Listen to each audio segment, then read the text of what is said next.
Hallelujah. Hallelujah. Are you happy this morning? ಬೆಳಗಿನ ಸಮಯದಲ್ಲಿ ಸಂತೋಷವಾಗಿದ್ದೀರಾ? Happy in Jesus. ಯೇಸುವಿನಲ್ಲಿ ಸಂತೋಷವಾಗಿದ್ದೀರಾ? Amen. Amen. If you have Jesus, you'll be always happy no matter what the situation are. ಎಂಥ ಪರಿಸ್ಥಿತಿ ಇದ್ದರೂ ಸಹ ಯೇಸು ಕ್ರಿಸ್ತನು ಅದರ ಒಳಗಡೆ ಇರುವುದಾದರೆ ನೀವು ಯಾವಾಗಲೂ ಸಂತೋಷವಾಗಿ ಇರುತ್ತೀರಾ?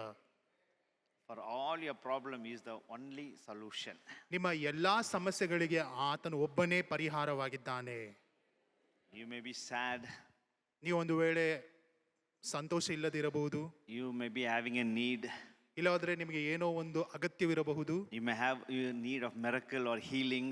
ಒಂದು ವೇಳೆ ನಿಮಗೆ ಆರೋಗ್ಯ ಇಲ್ಲವಾದ್ರೆ ಯಾವುದೋ ಒಂದು ನಿಮಗೆ ಅದ್ಭುತ ನಡೆಯಬೇಕು. You need a financial breakthrough. You need a peace. ಇಲ್ಲವಾದ್ರೆ ನಿಮಗೆ ಒಂದು ಸಮಾಧಾನ, ಇಲ್ಲವಾದ್ರೆ ಆರ್ಥಿಕ ಪರಿಸ್ಥಿತಿಯಲ್ಲಿ ಒಂದು ಬಿಡುಗಡೆ. You want a direction in your life. ಇಲ್ಲವಾದ್ರೆ ನಿಮ್ಮ ಜೀವನದಲ್ಲಿ ಒಂದು ಮಾರ್ಗ. Whatever problem, ಏನೇ ಒಂದು ಸಮಸ್ಯೆ whatever ಇದ್ದರೂ, question you have, ಏನೇ ಒಂದು ಪ್ರಶ್ನೆ ಇದ್ದರೂ ಸಹ for all that you will find it in Jesus. ಎಲ್ಲದಕ್ಕೂ ಉತ್ತರ ಯೇಸು ಕ್ರಿಸ್ತನಲ್ಲಿ ಮಾತ್ರ ನಿಮಗೆ ಸಿಗುವಂತದ್ದಾಗಿದೆ. Amen. Amen. Hallelujah. Hallelujah. Thank you, Jesus. ಯೇಸುವೇ ನಿಮಗೆ Father, we thank you for this morning. ತಂದೆ, ಒಂದು ಬೆಳಗಿನ ಸಮಯಕ್ಕಾಗಿ ನಿಮಗೆ ಸ್ತೋತ್ರವನ್ನು Thank you, ಸಲ್ಲಿಸುತ್ತೇವೆ. Lord, the privilege you are given to us to serve you. ದೇವರೇ, ನಿನ್ನನ್ನು ರಾಜವೇ ಆರಾಧಿಸುವಂತೆ ರಾಜ ನಮಗೆ ಒಂದು ಸೌಭಾಗ್ಯವನ್ನು ಕೊಟ್ಟಿದ್ದೀಯ, ಅದಕ್ಕಾಗಿ ಸ್ತೋತ್ರ. Thank you, Lord. A little time we really blessed and we enjoyed worshiping you, Lord. ಅಪ್ಪ, ಕೆಲವು ಸಮಯಗಳ ಕಾಲ ಸ್ವಾಮಿ ನಾವು ನಿಮ್ಮನ್ನು ಆರಾಧಿಸಿ ರಾಜ, ನಿಮ್ಮನ್ನು ಮಹಿಮೆ ಪಡಿಸಿ ರಾಜ, ನಾವು ಅದರಲ್ಲಿ ಆನಂದ ಪಟ್ಟಿದ್ದೇವೆ ದೇವರೇ. Thank you for the time of worship, O Lord. ದೇವರೇ, ಆರಾಧನೆ ಸಮಯಕ್ಕಾಗಿ ಸ್ತೋತ್ರ. There is no greater blessing than to worship you. ದೇವರೇ, ಆರಾಧನೆಗಿಂತಲೂ ಇನ್ನು ಯಾವುದು ದೊಡ್ಡದಾದ ಆಶೀರ್ವಾದವಿಲ್ಲ ದೇವರೇ. Holy Spirit, speak to us. ಪರಿಶುದ್ಧಾತ್ಮನೇ ನಮ್ಮ ಸಂಗಡ ಮಾತನಾಡು. And the name of Jesus will be glorified. ಯೇಸು ಕ್ರಿಸ್ತನ ಹೆಸರು ಒಂದೇ ಮಹಿಮೆ ಹೊಂದಲಿ. Amen. Amen. Amen. Amen. Hallelujah. Hallelujah. As I told in the first service, ಮೊದಲನೇ ಸರ್ವಿಸ್ನಲ್ಲಿ ಹೇಳಿದ in ರೀತಿಯಲ್ಲಿ my ministry, this is the first time I have spoke about tithes and offering. ನಮ್ಮ ದೇವ ಸೇವಕರು ತಮ್ಮ ಈ ಒಂದು ಜೀವನ ಪರ್ಯಂತ ಈ ಒಂದು ಸಂದೇಶವನ್ನು ಮೊಟ್ಟ ಮೊದಲನೇದಾಗಿ ಹಂಚಿಕೊಳ್ಳುತ್ತಿದ್ದಾರೆ. ದಶಮ ಭಾಗ ಮತ್ತೆ ಕಾಣಿಕೆಗೆ ಇರುವಂತ ವ್ಯತ್ಯಾಸ. Last week I was in Kolhapur and ಹೋದ ವಾರದಲ್ಲಿ ಅವರು ಕೋಲಾಪುರ ಭಾಗದಲ್ಲಿ last week I felt a strong impression the Spirit of God had put in me to share this morning about tithes and offerings to this church. Therefore, this is the first time in my ministry I'm preaching about tithes and offering. ಅವರು ಮೊಟ್ಟ ಮೊದಲನೇದಾಗಿ ತಮ್ಮ ಸೇವೆಯಲ್ಲಿ ಮೊಟ್ಟ ಮೊದಲನೇದಾಗಿ ದಶಮ ಭಾಗ ಮತ್ತೆ ಕಾಣಿಕೆ ಕುರಿತಾಗಿ ಮಾತನಾಡುವಂತೆ ದೇವರ ಆತ್ಮನು ಅವರ ಆತ್ಮದಲ್ಲಿ ಪ್ರೇರೇಪಿಸಿದ್ದಾನೆ. ಅದರ ಮುಖಾಂತರವಾಗಿ ನಿಮ್ಮ ಬಳಿಯಲ್ಲಿ ದೇವರ ವಾಕ್ಯಗಳನ್ನು ಹಂಚಿಕೊಳ್ಳುವುದಕ್ಕೆ ಅವರು ಇಷ್ಟಪಡುವಂತವರಾಗಿದ್ದಾರೆ. I just want to talk to you quickly the blessings of tithes and offerings. ನೀವು ಕೊಡುವಂತ ದಶಮ ಭಾಗದಿಂದ ಕಾಣಿಕೆಯಿಂದ ಬರುವಂತ ಆಶೀರ್ವಾದದ ಕುರಿತು ಮಾತನಾಡುವುದಕ್ಕೆ When you read in Luke chapter 6 and verse 38, ಲೂಕನು ಬರೆದ ಸುವಾರ್ತೆ 6ನೇ ಅಧ್ಯಾಯದ 38ನೇ ವಾಕ್ಯವನ್ನು ಓದುವಂತ ಸಮಯದಲ್ಲಿ it says, give and it shall be given to you. ಕೊಡಿರಿ, ಕೊಡಲ್ಪಡುವುದು. Hallelujah. Hallelujah. The Bible says, give and it shall be given to you. ದೇವರ ವಾಕ್ಯ ಹೇಳುತ್ತದೆ, ನೀವು ಕೊಡಿರಿ, ನಂತರ ನಿಮಗೆ ಕೊಡಲ್ಪಡುವುದು. So we have to obey the word of God. ನಾವು ದೇವರ ವಾಕ್ಯಕ್ಕೆ ನಾವು If you ವಿಧೇಯರಾಗಬೇಕು. want to receive the blessings from God, if you want to experience the miracle of finance, it's time that we sow the seed, then we will get in good return. ನೀವು ಒಂದು ವೇಳೆ ದೇವರಿಂದ ಆಶೀರ್ವಾದವನ್ನು ಹೊಂದಿಕೊಳ್ಳಬೇಕು ಎಂದು ಬಯಸುವುದಾದರೆ, ಇಲ್ಲವಾದರೆ ದೇವರ ವಾಕ್ಯಗಳಿಗೆ ವಿಧೇಯರಾಗಿ ನಾನು ಹಾಕುವಂತ ಬೀಜಗಳು ಬಿತ್ತನೆ ಮಾಡುವಂತ ಸಮಯದಲ್ಲಿ 100ರಷ್ಟು ಫಲ ಬೇಕು ಎಂದು ನೀವು ಬಯಸುವುದಾದರೆ ಮೊಟ್ಟ ಮೊದಲನೇದಾಗಿ ದೇವರಿಗೆ ಕೊಡುವುದನ್ನು ಕಲಿತುಕೊಳ್ಳಬೇಕು. The God whom you worship is a giver. ನೀವು ಆರಾಧಿಸುವಂತ ದೇವರು ಆತನು ಕೊಡುವಂತ ದೇವನಾಗಿದ್ದಾನೆ. Bible says God who loved the world so much that he gave his only begotten son. ದೇವರ ವಾಕ್ಯ ಈ ರೀತಿಯಾಗಿ ಬರೆಯಲ್ಪಟ್ಟಿದೆ, ಲೋಕವನ್ನು ಪ್ರೀತಿ ಮಾಡುವಂತ ದೇವರು ತನ್ನ ಸ್ವಂತ ಮಗನನ್ನೇ ಅದಕ್ಕೋಸ್ಕರ ಕೊಟ್ಟನು ಎಂದು. A father gave his only son for us. ತಂದೆಯು ತನ್ನ ಒಬ್ಬನೇ ಮಗನನ್ನು ನಮಗೋಸ್ಕರ ಕೊಟ್ಟಿದ್ದಾನೆ. Romans 8:32 says, ರೋಮಪುರದವರಿಗೆ ಬರೆದ ಪತ್ರಿಕೆ 8:32ರಲ್ಲಿ God ಬರೆಯಲ್ಪಟ್ಟಿದೆ, who did not spare his own son, who gave for us on the cross to die, will he not give other things to us when we ask? ತನ್ನ ಮಗನನ್ನೇ ಕೊಟ್ಟಂತ ದೇವರು ಕೇಳುವಂತ ಸಮಯದಲ್ಲಿ ಲೋಕದಲ್ಲಿರುವಂತದನ್ನು ಕೊಡದೆ ಇರುವನೋ ಎಂದು ಅಲ್ಲಿ ಬರೆಯಲ್ಪಟ್ಟಿದೆ. Everything God created, it gives us something. ಲೋಕದಲ್ಲಿ ಸೃಷ್ಟಿ ಮಾಡಿರುವಂತ ಪ್ರತಿಯೊಂದದ್ದು ನಮಗೆಂದು ಏನಾದ್ರೂ ಒಂದು ಕಾರ್ಯವನ್ನು ಕೊಡುವಂತದ್ದಾಗಿದೆ. The sun, ಮಗನು, the moon, ಸೂರ್ಯನು, the ನಕ್ಷತ್ರ, earth, ಲೋಕ, the trees, ಅಲ್ಲಿರುವಂತ ವೃಕ್ಷಗಳು, everything what God created, he gives. It gives. ಯಾವ್ದ್ಯಾವ್ದು ದೇವರು ಸೃಷ್ಟಿ ಮಾಡಿದ್ದಾನೋ ಎಲ್ಲವೂ ಸಹ ನಮಗೆ ಕೊಡುವಂತದ್ದಾಗಿಯೇ ಇದೆ. But what do we give in return to God? ಆದ್ರೆ ನಾವು ಹಿಂತಿರುಗಿ ದೇವರಿಗೆ ಏನನ್ನು ಕೊಡುತ್ತಿದ್ದೇವೆ? We must learn to do something and be a blessing to the kingdom of God. ನಾವು ದೇವರ ರಾಜ್ಯಕ್ಕೆ ಏನಾದರೂ ಒಂದು ಕೆಲಸವನ್ನು ಮಾಡಿ ದೇವರ ರಾಜ್ಯಕ್ಕೆ ಆಶೀರ್ವಾದವನ್ನು ಹೊಂದುವಂತವರಾಗಿ ನಾವು ಕಾಣಲ್ಪಡಬೇಕು. Jesus Christ nearly he spoke about 38 or 40 parables.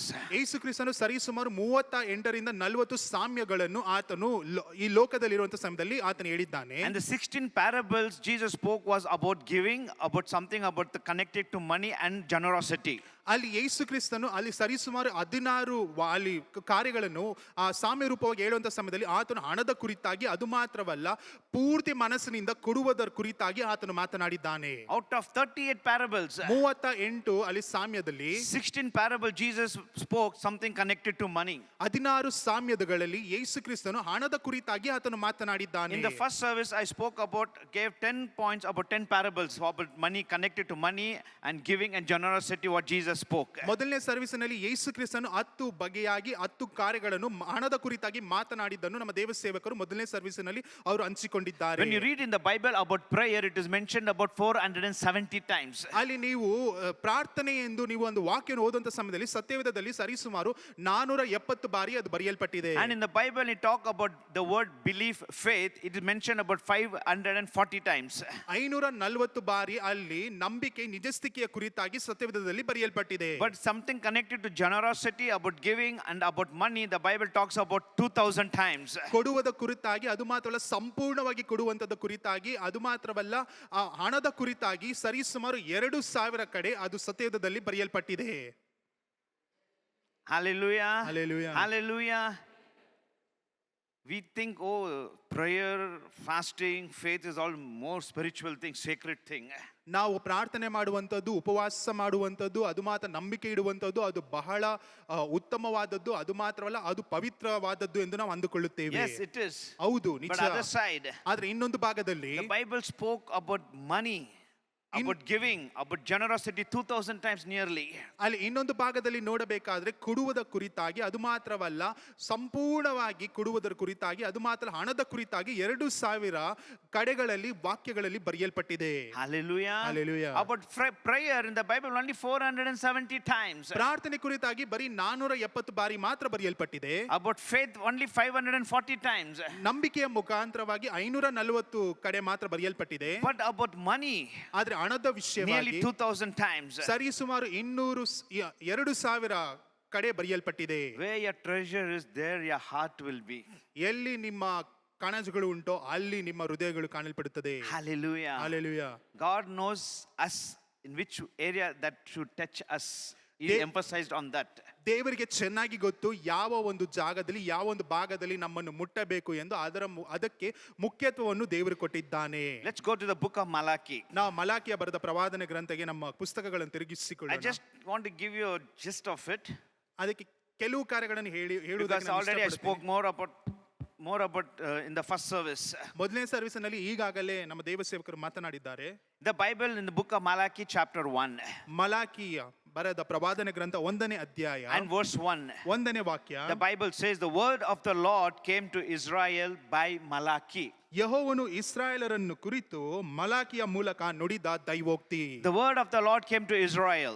ದೇವರ ವಾಕ್ಯವು ಇಸ್ರಾಯೇಲ್ ಜನರಿಗೆ ಬರುತ್ತಿದೆ. By the blood of Jesus Christ we have become the spiritual Israel. ಆದ್ರೆ ಯೇಸು ಕ್ರಿಸ್ತನ ರಕ್ತದ ಮುಖಾಂತರವಾಗಿ ನಾವು ಆತ್ಮಿಕದಲ್ಲಿ ಇಸ್ರಾಯೇಲರಾಗಿ ನಾವು ಮಾರ್ಪಟ್ಟಿದ್ದೇವೆ. And Israel, we are the church. Israel ಎಂದು ಹೇಳಬೇಕಾದ್ರೆ ಅದು ಸಭೆಯಾಗಿದೆ, ಅದು ನಾವುಗಳಾಗಿದ್ದೇವೆ. And Malachi means my messenger. Malachi ಎಂದು ಹೇಳಬೇಕಾದ್ರೆ ನನ್ನ ಸಂದೇಶಕನು. For this moment ಈ ಒಂದು ಸಮಯಕ್ಕೆ God has sent me as a messenger to this church to speak the word of God. ದೇವರು ನಮ್ಮ ಸೇವಕರನ್ನು ನಿಮ್ಮ ಮುಂದೆ ಸಂದೇಶಕನಾಗಿ ತನ್ನ ವಾಕ್ಯಗಳನ್ನು ನುಡಿಯುವಂತೆ ನಿಮ್ಮ ಬಳಿಗೆ ಕಳುಹಿಸಿಕೊಟ್ಟಿದ್ದಾನೆ. And in verse 2 ಎರಡನೇ ವಾಕ್ಯದಲ್ಲಿ it starts with love. ಅದು ಪ್ರೀತಿಯ ಕುರಿತಾಗಿ ಅದು ಪ್ರಾರಂಭವಾಗುತ್ತದೆ. It says, I have loved you, says the Lord. ಯೆಹೋವನು ಇಂತೆನ್ನುತ್ತಾನೆ, ನಾನು ನಿನ್ನನ್ನು ಪ್ರೀತಿಸಿದ್ದೇನೆ. Jacob, I have loved you. ಯಾಕೋಬನೇ, ನಾನು ನಿನ್ನನ್ನು ಪ್ರೀತಿಸಿದ್ದೇನೆ. And yet you ask me in what way that you love us. ಅದಾದರೂ ಸಹ ನೀನು ಯಾವ ರೀತಿಯಾಗಿ ನನ್ನನ್ನು ಪ್ರೀತಿಸುತ್ತಿದ್ದೀಯಾ ಎಂದು ನೀನು ಪ್ರಶ್ನೆ ಮಾಡುತ್ತಿದ್ದೀಯಾ. God says, Jacob, I loved you. ದೇವರು ಹೇಳುತ್ತಿದ್ದಾರೆ, ಯಾಕೋಬನೇ, ನಾನು ನಿನ್ನನ್ನು ಪ್ರೀತಿಸುತ್ತಿದ್ದೇನೆ. And the people say, in what way you love us? ಜನರು ಕೇಳುತ್ತಿದ್ದಾರೆ, ಯಾವ ಬಗೆಯಲ್ಲಿ ಯಾವ ಜಾಗಗಳಲ್ಲಿ ನನ್ನನ್ನು ಪ್ರೀತಿ ಮಾಡುತ್ತಿದ್ದೀಯಾ? Who was Jacob? ಯಾಕೋಬನು ಯಾರು? There was famines, therefore they went to Egypt ಅಲ್ಲಿ ಬರಗಾಲಗಳು ಇದ್ದಿದ್ದರಿಂದ ಅವರು ಐಗುಪ್ತ ದೇಶಕ್ಕೆ ಹೋದರು. with all the 12 sons. 12 ಮಕ್ಕಳನ್ನು ಕರೆದುಕೊಂಡು, But within the period of years, that 12 become a nation. ಆ ಒಂದು ಸಮಯ ಕಳೆಯುತ್ತಾ ಆ ಒಂದು 12 ಮಕ್ಕಳು ಒಂದು ದೊಡ್ಡ ಜನಾಂಗವಾಗಿಯೇ ಮಾರ್ಪಟ್ಟರು. Just a family went there. ಅಲ್ಲಿ ಒಂದು ಕುಟುಂಬವಾಗಿ ಹೋದರು. And 20 lakhs people, nation was formed. ಅಲ್ಲಿ 20 ಲಕ್ಷ ಜನರು ಅಲ್ಲಿ ಒಂದು ದೊಡ್ಡ ಒಂದು ಸಮುದಾಯವಾಗಿ ಕಾಣಲ್ಪಟ್ಟರು. And they become slaves to Egypt. ಐಗುಪ್ತ ದೇಶಕ್ಕೆ ದಾಸರಾಗಿ ಮಾರಲ್ಪಟ್ಟರು. When God's time came, God brought them out. ದೇವರ ಸಮಯ ಬರುವಂತ ಸಮಯದಲ್ಲಿ ದೇವರು ಅವರನ್ನು ಹೊರಗಡೆ ಕರೆದುಕೊಂಡು God ಬಂದರು. brought them out of slavery. ಆ ಒಂದು ದಾಸತ್ವದಿಂದ ದೇವರು ಕರೆದುಕೊಂಡು ಬಂದನು. When God brought the Israelites out of Egypt, He brought them with silver and gold. ದೇವರು ಇಸ್ರಾಯೇಲ್ ಜನರನ್ನು ಆತನು ಹೊರಗಡೆ ಕರೆದುಕೊಂಡು ಬರುವ ಸಮಯದಲ್ಲಿ ಬೆಳ್ಳಿ ಬಂಗಾರದೊಟ್ಟಿಗೆ ಅವರನ್ನು ಹೊರಗಡೆ ಕರೆದುಕೊಂಡು And the ಬಂದನು. Bible says when He brought them out of Egypt, there was not in one sick people. ಅಲ್ಲಿ ದೇವರ ವಾಕ್ಯವು ಬರೆಯಲ್ಪಟ್ಟಿದೆ, ಆತನು 20 ಲಕ್ಷ ಜನರನ್ನು ಐಗುಪ್ತ ದೇಶದಿಂದ ಹೊರಗಡೆ ಕರೆದುಕೊಂಡು ಬರುವಂತ ಸಮಯದಲ್ಲಿ ಯಾವ ಒಬ್ಬ ವ್ಯಕ್ತಿಗೂ ಸಹ ಅನಾರೋಗ್ಯ ತಗುಲಲಿಲ್ಲ ಎಂದು ಬರೆಯಲ್ಪಟ್ಟಿದೆ. Can you imagine in 20 lakh people there was not in one weak person? ಯೋಚನೆ ಮಾಡಿ ನೋಡಿರಿ, 20 ಲಕ್ಷ ಜನರಲ್ಲಿ ಯಾರಿಗೂ ಸಹ ಆಯಾಸವಾಗದ ರೀತಿಯಲ್ಲಿ, ಅನಾರೋಗ್ಯವಿಲ್ಲದ ರೀತಿಯಲ್ಲಿ ಎಲ್ಲರೂ ಗುಣವುಳ್ಳವರಾಗಿ ಕಾಣಲ್ಪಟ್ಟರು. 40 years they were in the wilderness. 40 ವರ್ಷಗಳ ಕಾಲ ಅವರು ಅರಣ್ಯದಲ್ಲಿದ್ದಾರೆ. They were fed by manna miraculously. ಅವರು ಪರಲೋಕದಿಂದ ಆ ಒಂದು ಪರಲೋಕದ ಮನ್ನದಿಂದ ಅವರು ಅದ್ಭುತ ಮುಖಾಂತರವಾಗಿ ಅವರು ತಿನ್ನುತ್ತಿದ್ದರು. For 3 years God provided the water from the rock miraculously. ಅದು ಮಾತ್ರ ಅಲ್ಲ, ಬಂಡೆಯ ಮುಖಾಂತರವಾಗಿ 40 ವರ್ಷಗಳ ಕಾಲ ದೇವರು ನೀರನ್ನು ಕೊಡುತ್ತಿದ್ದನು. Miraculously from the rock. ಆ ಒಂದು ಬಂಡೆಯ ಮುಖಾಂತರವಾಗಿ ನೀರು ಬರುತ್ತಿತ್ತು. And the Bible says the shoes and the garments were not torn. Nothing happened 40 years. 40 ವರ್ಷಗಳವರೆಗೂ ಅವರು ಹಾಕಿಕೊಂಡಂತ ವಸ್ತ್ರಗಳು, ಅವರು ಒದ್ದುಕೊಂಡಂತ ಕೆರಗಳು ಸಹ ಅದು ಸವಿದು ಹೋಗಲಿಲ್ಲ, ಹರಿದು ಹೋಗಲಿಲ್ಲ ಎಂದು ಬರೆಯಲ್ಪಟ್ಟಿದೆ. Jacob means Israel. ಯಾಕೋಬ್ ಎಂದು ಹೇಳುವುದಾದರೆ ಅದು ಇಸ್ರಾಯೇಲ್ ಎಂದು ಸೂಚಿಸುತ್ತದೆ. That's what God gave him the name. ಅದಕ್ಕೋಸ್ಕರವೇ ದೇವರು ಆತನಿಗೆ ಆ ಒಂದು ಹೆಸರನ್ನು ಕೊಟ್ಟನು. God said, you are no more Jacob, you are Israel. ದೇವರು ಹೇಳುತ್ತಾರೆ, ಇನ್ನು ಮುಂದೆ ನೀನು ಯಾಕೋಬನಲ್ಲ, ನೀನು ಇಸ್ರಾಯೇಲ್ ಎಂದು ಕರೆಯಲ್ಪಡುವಿ. Israel is Prince of God. ಅಲ್ಲಿ ಇಸ್ರಾಯೇಲ್ ಎಂದು ಹೇಳಬೇಕಾದ್ರೆ ದೇವರಿಗೆ ಆ ಒಂದು ರಾಜಕುಮಾರನು. God did miracles after miracle. ದೇವರು ಅದ್ಭುತದ ಮೇಲೆ ಅದ್ಭುತಗಳನ್ನು ನೆರವೇರಿಸಿದನು. In the day He protected them with the glory, and the night a pillar of fire. ಅಲ್ಲಿ ನೋಡಬೇಕಾದ್ರೆ ಬೆಳಗಿನ ಸಮಯದಲ್ಲಿ ಆತನು ಆ ಒಂದು ಮೇಘಸ್ತಂಭವಾಗಿ, ರಾತ್ರಿಯ ಜಾವದಲ್ಲಿ ಅಗ್ನಿ ಸ್ತಂಭವಾಗಿ ದೇವರು ಇಸ್ರಾಯೇಲ್ ಜನರನ್ನು ಕಾಪಾಡಿಕೊಂಡು ಬಂದನು. And God says, Jacob, I love you. ನಂತರ ದೇವರು ಹೇಳುತ್ತಿದ್ದಾರೆ, ಯಾಕೋಬನೇ ನಾನು ನಿನ್ನನ್ನು ಪ್ರೀತಿಸುತ್ತೇನೆ. And the people respond, what way you love us, God? ಆದ್ರೆ ಜನರು ಹಿಂತಿರುಗಿ ದೇವರನ್ನ ಪ್ರಶ್ನೆ ಮಾಡುತ್ತಿದ್ದಾರೆ, ದೇವರೇ ಯಾವ ರೀತಿಯಾಗಿ ನೀನು ಪ್ರೀತಿ ಮಾಡುತ್ತಿದ್ದೀಯಾ? When you read in 6th verse, ನೀವು 6ನೇ ವಾಕ್ಯದಲ್ಲಿ ಓದುವಂತ ಸಮಯದಲ್ಲಿ not only love, it talks about the relationship. ಅದು ಬರೀ ಪ್ರೀತಿ ಮಾತ್ರವಲ್ಲದೆ ಸಂಬಂಧದ ಕುರಿತು ದೇವರು ಮಾತನಾಡುತ್ತಿದ್ದಾನೆ. God begins to talk. ದೇವರು ಮಾತನಾಡುವುದಕ್ಕೆ A ಪ್ರಾರಂಭಿಸುತ್ತಿದ್ದಾನೆ. son honors his father. ಯಾವ ರೀತಿಯಾಗಿ ಮಗನು ತಂದೆಯನ್ನು ಗೌರವಿಸುತ್ತಾನೋ, A servant respects his master. ಯಾವ ರೀತಿಯಾಗಿ ಒಬ್ಬ ಸೇವಕನು ಯಜಮಾನನಿಗೆ ಗೌರವ ಘನತೆಯನ್ನು ಕೊಡುತ್ತಾನೋ, And God says, where is my honor, where is my respect? ಅದೇ ರೀತಿಯಾಗಿ ಎಲ್ಲಿ ನನ್ನ ಘನತೆ ಗೌರವ? And they say, in what way we have despised you? ನಂತರ ಕೇಳುತ್ತಾರೆ, ಯಾವ ರೀತಿಯಾಗಿ ನಾವು ನಿಮ್ಮನ್ನು ವಂಚಿಸಿದ್ದೇವೆ ದೇವರೇ? It's all in the verse 6. ಎಲ್ಲವೂ 6ನೇ ವಾಕ್ಯದಲ್ಲಿ ಬರೆಯಲ್ಪಟ್ಟಿದೆ, ಮಲಾಕಿಯ 1:6ರಲ್ಲಿ. In what way I despised your name? ಯಾವ ರೀತಿಯಾಗಿ ನಿನ್ನ ನಾಮವನ್ನು ನಾನು ಬೇಡದ ಕಾರ್ಯಗಳಿಗೆ ತೆಗೆದುಕೊಂಡಿದ್ದೇನೆ. And God answers them. ದೇವರು ಹಿಂತಿರುಗಿ ಉತ್ತರ ಕೊಡುತ್ತಾನೆ, You offered me a defiled sacrifice on my altar. ನೀನು ನನ್ನ ಯಜ್ಞವೇದಿಯ ಮೇಲೆ ಅಶುದ್ಧವಾದಂತ ಪದಾರ್ಥಗಳನ್ನು, ಅಶುದ್ಧವಾದಂತ ಪಶುಗಳನ್ನು ಯಜ್ಞವಾಗಿ ಸಮರ್ಪಿಸಿದ್ದೀಯಾ. You gave me a diseased animal for sacrifice, lame, blind, crippled and stolen one. ಅದು ಮಾತ್ರ ಅಲ್ಲ, ಅಶುದ್ಧವಾದಂತಹ ಪದಾರ್ಥಗಳು ಎಂದು ಹೇಳಬೇಕಾದ್ರೆ ಅಲ್ಲಿ ಅನಾರೋಗ್ಯದಲ್ಲಿ ಇರುವಂತ ಪಶುಗಳನ್ನು, ಅದು ಮಾತ್ರವಲ್ಲ ಕಣ್ಣು ಕಾಣದೇ ಇರುವಂತ ಪಶುಗಳನ್ನು, ಕುಂಟುತನದಲ್ಲಿರುವಂತ ಪಶುಗಳನ್ನು, ಈ ರೀತಿಯಾದ ಪಶುಗಳನ್ನು, ಅಶುದ್ಧವಾದ ಪಶುಗಳನ್ನು ನನಗೆ ಯಜ್ಞವಾಗಿ ಯಜ್ಞಪೀಠದ ಮೇಲೆ ಇಟ್ಟಿದ್ದೀಯಾ. And God says, ನಂತರ ದೇವರು ಹೇಳುತ್ತಾರೆ, will you offer like this kind of offering to your governor? ಒಂದು ವೇಳೆ ನಿನ್ನ ಮೇಲೆ ಯಾಜಕತ್ವ ಮಾಡ್ತಿರುವಂತ ಒಂದು ಯಜಮಾನನಿಗೆ ಈ ರೀತಿಯಾದ ಕಾಣಿಕೆಯಾಗಿ ಕೊಡುತ್ತೀಯಾ? It's there in verse 8. 8ನೇ ವಾಕ್ಯದಲ್ಲಿ Will you ಬರೆಯಲ್ಪಟ್ಟಿದೆ, offer to your governor like this? Will he be pleased with you? ಒಂದು ವೇಳೆ ಈ ರೀತಿಯಾಗಿ ನಿನ್ನ ಮೇಲೆ ಯಜಮಾನತನವನ್ನು ಮಾಡುವಂತ ಯಜಮಾನನಿಗೆ ಈ ರೀತಿಯಾಗಿ ಕೊಡುವುದಾದ್ರೆ ಆತ ನಿನ್ನ ಮೇಲೆ ಇಷ್ಟಪಡುತ್ತಾನ? But you insulted me, ಆದ್ರೂ ನೀನು ನನ್ನನ್ನು ಪರಿಹಾಸ್ಯ ಮಾಡಿದ್ದೀಯಾ. bringing a diseased, lame, blind, stolen animal for my sacrifice on my altar. ಕದ್ದುಕೊಂಡು ಬಂದಿರುವಂತದ್ದನ್ನು, ಅದು ಮಾತ್ರ ಅಲ್ಲ, ಅಶುದ್ಧವಾದದ್ದನ್ನು, ಕುರುಡನಾಗಿರುವಂತದ್ದನ್ನು, ಕುಂಟತನದಲ್ಲಿ ಇರುವಂತ ಅಶುದ್ಧವಾದ ಪ್ರಾಣಿಗಳನ್ನು ನನಗೆಂದು ಸಮರ್ಪಿಸುವಂತೆ ತೆಗೆದುಕೊಂಡು ಬಂದಿದ್ದೀಯಾ? Oh, brother, I don't do all this. Brother, ನಾನು ಇದನ್ನೆಲ್ಲ ಮಾಡುವುದಿಲ್ಲ. But we do it in other way. ಆದ್ರೆ ನಾವು ಇನ್ನೊಂದು ಕಾರ್ಯಗಳಲ್ಲಿ ನಾವು ಮಾಡುತ್ತಿದ್ದೇವೆ. We spend the best outside, but when we come into the house of God, we give the least to God. ನಾವು ಉತ್ತಮವಾದದ್ದನ್ನು ಹೊರಗಡೆ ವೆಚ್ಚ ಮಾಡುತ್ತೇವೆ, ಆದರೆ ಬೇಡದೆ ಇರುವಂತದ್ದನ್ನು ದೇವರಿಗೆ ಕೊಡುತ್ತೇವೆ. That is the insult to God. ಇದು ದೇವರಿಗೆ ನೀವು ತಿರಸ್ಕಾರ ಮಾಡುವಂತವರಾಗಿದ್ದೀರಾ. When we go to shopping to the mall, we spend 10,000. ನೀವು ಒಂದು ವೇಳೆ ಮಾಲ್ಗೆ ಹೋಗಬೇಕಾದ್ರೆ, ಶಾಪಿಂಗ್ ಅನ್ನು ಮಾಡಬೇಕಾದ್ರೆ 10,000 ವರೆಗೂ ಅಲ್ಲಿ ಖರ್ಚು ಮಾಡುತ್ತೀರಾ. We go to the restaurant, at least 2,000 we spend. ನೀವು ಒಂದು ವೇಳೆ ರೆಸ್ಟೋರೆಂಟ್ ಗಳಿಗೆ ಹೋಗಬೇಕಾದ್ರೆ 2,000 ರೂಪಾಯಿ ವೆಚ್ಚ ಮಾಡುತ್ತೀರಾ. But when we come to the house of God, we just release 10 rupees, 20 rupees, 50 rupees. ಆದ್ರೆ ನೀವು ದೇವರ ಆಲಯಕ್ಕೆ ಬರುವಂತ ಸಮಯದಲ್ಲಿ ಬರೀ 10 ರೂಪಾಯಿ, 20 ರೂಪಾಯಿ, 50 ರೂಪಾಯಿ ಮೇಲೆ ಕೊಡುವುದಿಲ್ಲ. That is the insult to God. ಇದು ದೇವರಿಗೆ ನೀವು ತೋರಿಸುತ್ತಿರುವಂತ ಅಹಂಕಾರವಾಗಿದೆ. My brother, my sister, ನನ್ನ ಸಹೋದರ ಸಹೋದರಿಯೇ, it's time that we follow the pattern and the condition and the principle what God says for us to get a miracle of finance. ಒಂದು ವೇಳೆ ನಿಮ್ಮ ಆರ್ಥಿಕ ಪರಿಸ್ಥಿತಿಯಲ್ಲಿ ಒಂದು ಬಿಡುಗಡೆ ಬೇಕಾಗಿರುವುದಾದರೆ, ಆರ್ಥಿಕ ಪರಿಸ್ಥಿತಿಯಲ್ಲಿ ನಿಮಗೆ ಬರಬೇಕಾದಂತ ಆಶೀರ್ವಾದಗಳು ಬರಬೇಕಾಗಿರುವುದಾದರೆ, ದೇವರು ಹೇಳಿಕೊಡುವಂತ ಆಜ್ಞಾ ವಿಧಿಗಳನ್ನು ಚಾಚು ತಪ್ಪದೆ ನಡೆಸಿಕೊಂಡು ಹೋಗಬೇಕು. That's what the Bible says. ಅದೇ ವಾಕ್ಯವು ಹೇಳುತ್ತದೆ. It talks about love. ಅದು ಪ್ರೀತಿಯ ಕುರಿತು ಮಾತನಾಡುತ್ತದೆ. It talks about the relationship. ಅದು ಸಂಬಂಧದ ಕುರಿತು ಮಾತನಾಡುತ್ತದೆ. And in second chapter he says, you have disobeyed my commandment. ಎರಡನೇ ಅಧ್ಯಾಯದಲ್ಲಿ ನೋಡುತ್ತೇವೆ, ನನ್ನ ಆಜ್ಞೆಗಳನ್ನು ನೀನು ಅವಿದ್ಯನಾಗಿ ನಡೆದುಕೊಂಡಿದ್ದೀಯಾ. Oh my priest, ಓ ನನ್ನ ಯಾಜಕರೇ, you walked away from my ordinance, from my command, from my law, from my authority, from my covenant. ನಾನು ಕೊಟ್ಟಂತ ಒಡಂಬಡಿಕೆಗೆ, ನಾನು ಕೊಟ್ಟಂತ ಆಜ್ಞಾ ವಿಧಿಗಳನ್ನು ತಿರಸ್ಕರಿಸಿ ಅದನ್ನು ಬಿಟ್ಟು ಹೋಗಿಬಿಟ್ಟಿದ್ದೀಯಾ. God says that. ದೇವರು ಅದನ್ನು ಹೇಳುತ್ತಿದ್ದಾರೆ. But God says, come back. ಆದ್ರೆ ಮತ್ತೆ ಹಿಂತಿರುಗಿ ದೇವರು ಹೇಳುತ್ತಿದ್ದಾನೆ, ಮತ್ತೆ ಹಿಂತಿರುಗಿ ಬಾ. And when we come to the third chapter, ಮೂರನೇ ಅಧ್ಯಾಯಕ್ಕೆ ಬರುವಂತ ಸಮಯದಲ್ಲಿ he says, come back, return to me. ದೇವರು ಹೇಳುತ್ತಿದ್ದಾರೆ, ಹಿಂತಿರುಗಿ ಬಾ. You walked away from my ordinance. ನನ್ನ ಆ ಒಂದು ಪ್ರಸನ್ನತೆಯಿಂದ ನೀನು ಓಡಿ ಹೋಗಿದ್ದೀಯಾ. You did not glorify my name. ನೀನು ನನ್ನ ನಾಮವನ್ನು ಮಹಿಮೆ ಪಡಿಸಲಿಲ್ಲ. You did not follow my word. ನೀನು ನನ್ನ ವಾಕ್ಯಗಳನ್ನು ಸಹ ನಡೆಸಿಕೊಂಡು You ಹೋಗಲಿಲ್ಲ. did not abide to my authority.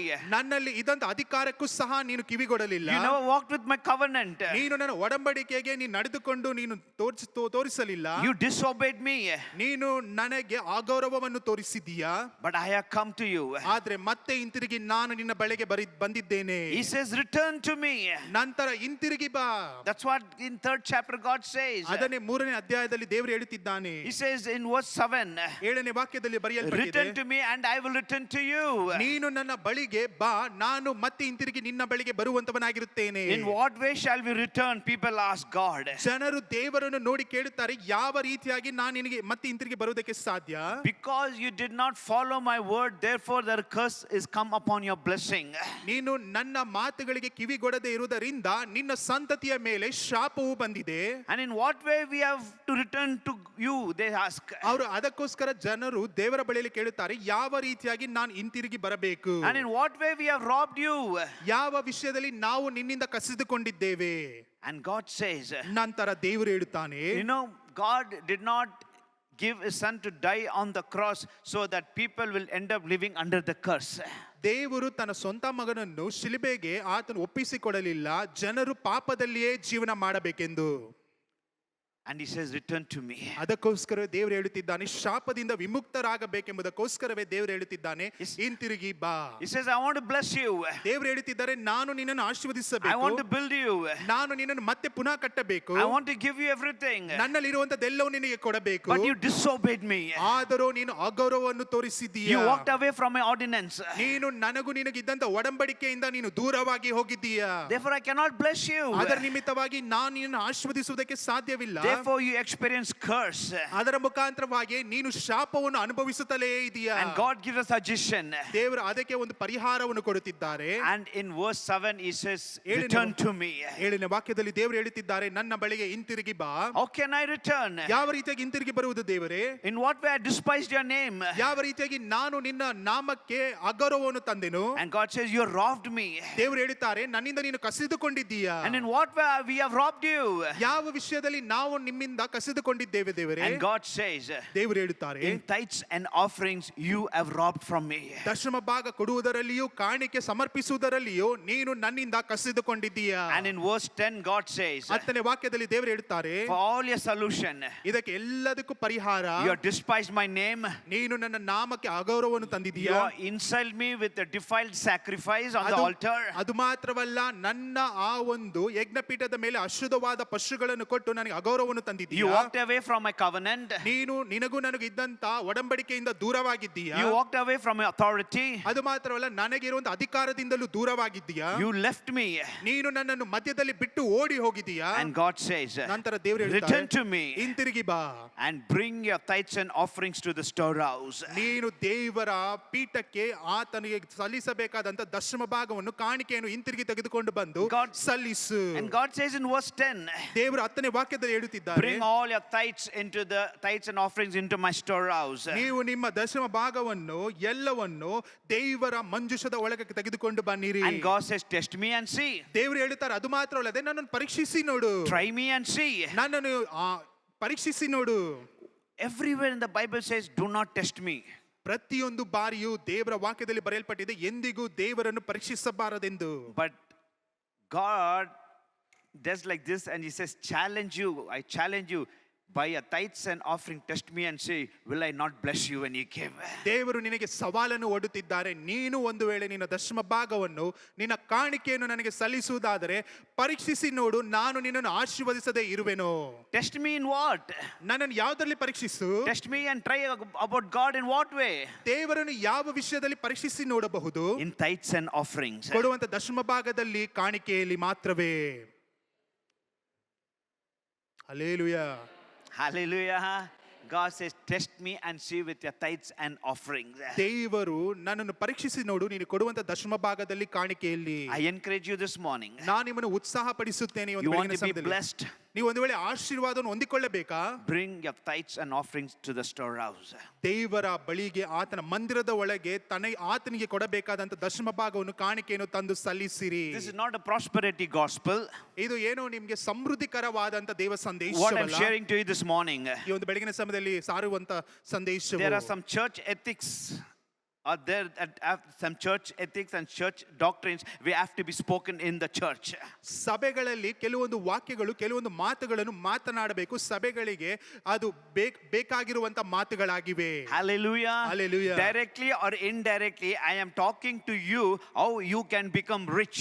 ನೇರವಾಗಿಯೋ ಇಲ್ಲವಾದರೆ ಯಾವುದೋ ಒಂದು ಮಾರ್ಗದಲ್ಲಿ ನಾನು ನಿಮಗೆ ರಹಸ್ಯವನ್ನು ಹೇಳಿಕೊಡುತ್ತಿದ್ದೇನೆ, ಯಾವ ರೀತಿಯಾಗಿ ನೀವು ಆಶೀರ್ವಾದವನ್ನು ಹೊಂದಿ ಶ್ರೀಮಂತರಾಗಬಹುದೆಂದು. By you giving, you will be rich. ನೀವು ಕೊಡುವುದರಿಂದ ನಿಮಗೆ ಆಶೀರ್ವಾದ ಬರುತ್ತದೆ, ನೀವು ಶ್ರೀಮಂತರಾಗುತ್ತೀರಾ.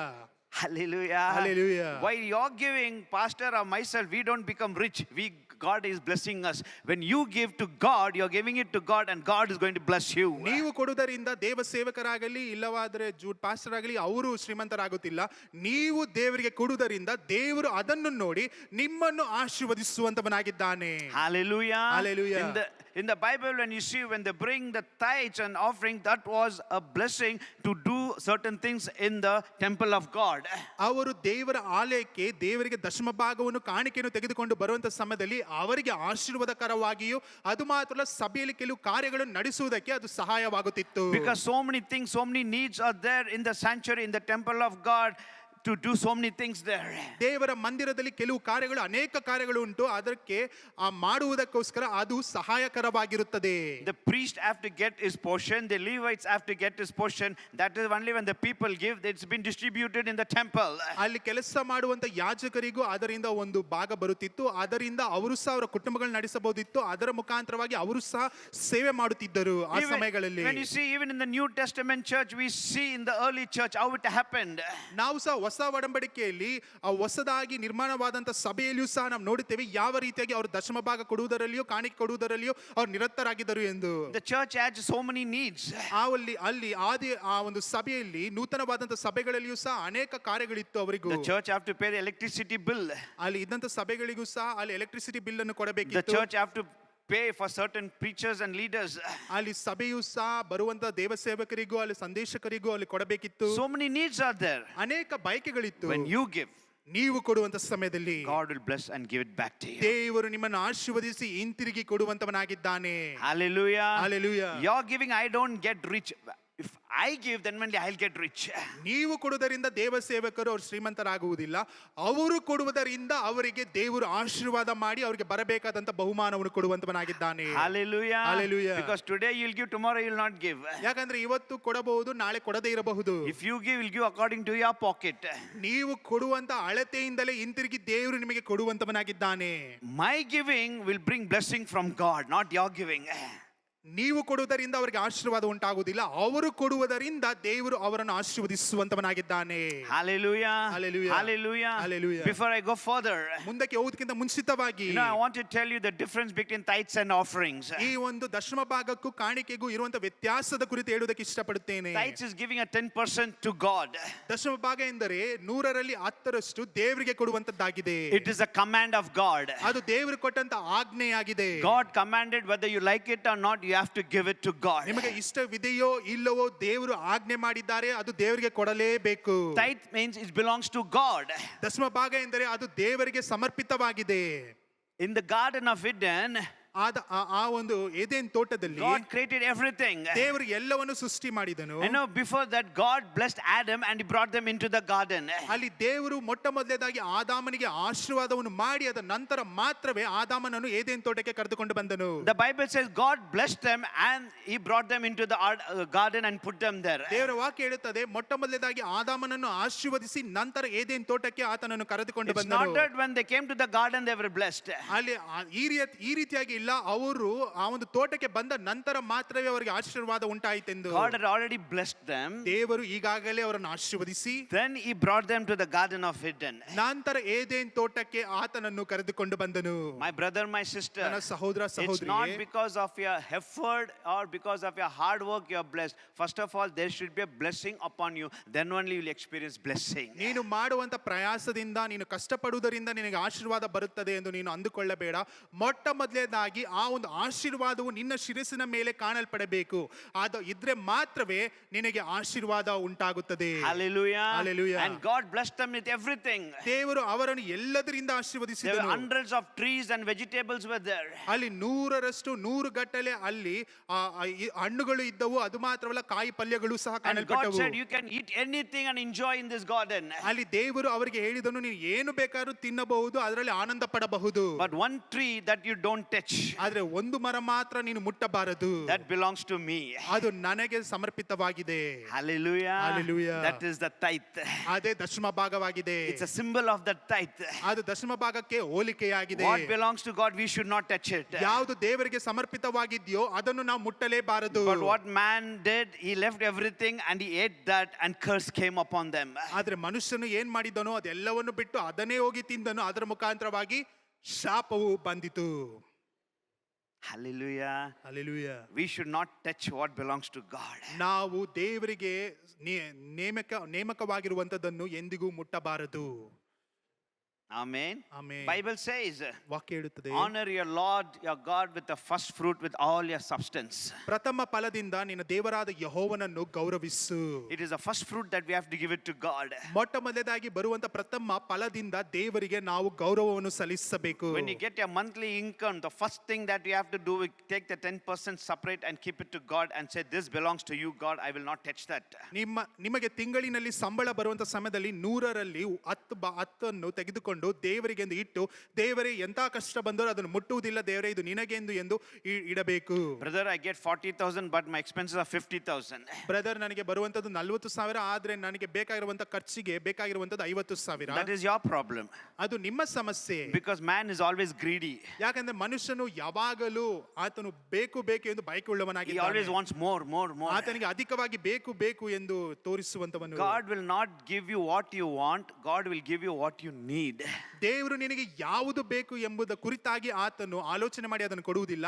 ನಿನ್ನ ಅಗತ್ಯವು ಏನು ಎಂದು ಆತನಿಗೆ ಗೊತ್ತು. ಅಗತ್ಯಕ್ಕೆ ತಕ್ಕ ರೀತಿಯಲ್ಲಿ ಆತನು ಕೊಡುವಂತವನಾಗಿದ್ದಾನೆ. Hallelujah. Hallelujah. Hallelujah. Hallelujah. So the first thing you have to do, ಮೊಟ್ಟ ಮೊದಲನೇದಾಗಿ ಮಾಡಬೇಕಾದದ್ದು, take the 10% and keep it to God. 100ರಲ್ಲಿ 10ರಷ್ಟು ದೇವರಿಗೆ ಎಂದು ತೆಗೆದುಕೊಂಡು ಇಡಬೇಕು. That we say, God, I trust you. I honor you with what you gave me. ದೇವರೇ ನಾನು ನಂಬುತ್ತೇನೆ, ಅದು ಮಾತ್ರವಲ್ಲ ನಿನ್ನ ಮೇಲೆ ಅದು ನಿನಗೆ ಎಂದು ನಾನು ಇಟ್ಟು ನಿನ್ನ ಗೌರವಿಸುತ್ತಿದ್ದೇನೆ, ಅದು ನಿನಗೆ ಎಂದು ನಾನು ಇಟ್ಟಿದ್ದೇನೆ ಎಂದು ಹೇಳಬೇಕು. Hallelujah. Hallelujah. I tell you in the name of Jesus. ಯೇಸುವಿನ ಹೆಸರಿನಲ್ಲಿ ನಾನು ಹೇಳುತ್ತೇನೆ, Just because looking for the 10% you spend, that also the devil will attack and you'll always have more lack.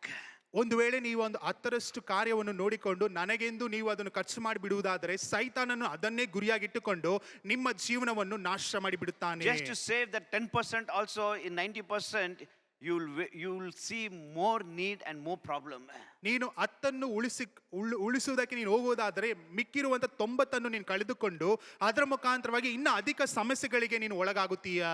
Hallelujah. Hallelujah. Hallelujah. Hallelujah. When you give the 10%, God will bless you in every area of your life more than 100%. ನೀವು ಒಂದು 10% ಅನ್ನು ದೇವರಿಗೆ ಕೊಡುವಂತ ಸಮಯದಲ್ಲಿ ನಿಮಗೆ ಇರುವಂತ ಎಲ್ಲಾ ಸಮಸ್ಯೆಗಳಲ್ಲಿ ದೇವರು ಆಶೀರ್ವಾದ ಮಾಡಿ 100ರಲ್ಲಿ ಆಗದೆ ಇರುವಂತ ಕಾರ್ಯಗಳನ್ನು ನೀವು ಕೊಡುವಂತ 10ರ ನಿಮಿತ್ತವಾಗಿ ದೇವರು ಎಲ್ಲವನ್ನು ಪರಿಪೂರ್ಣವಾಗಿ 100ನ್ನು ಸಹ ಆತನು ಪರಿಪೂರ್ಣವಾಗಿ ಮುಕ್ತಾಯಗೊಳಿಸುವಂತವನಾಗಿರುತ್ತಾನೆ.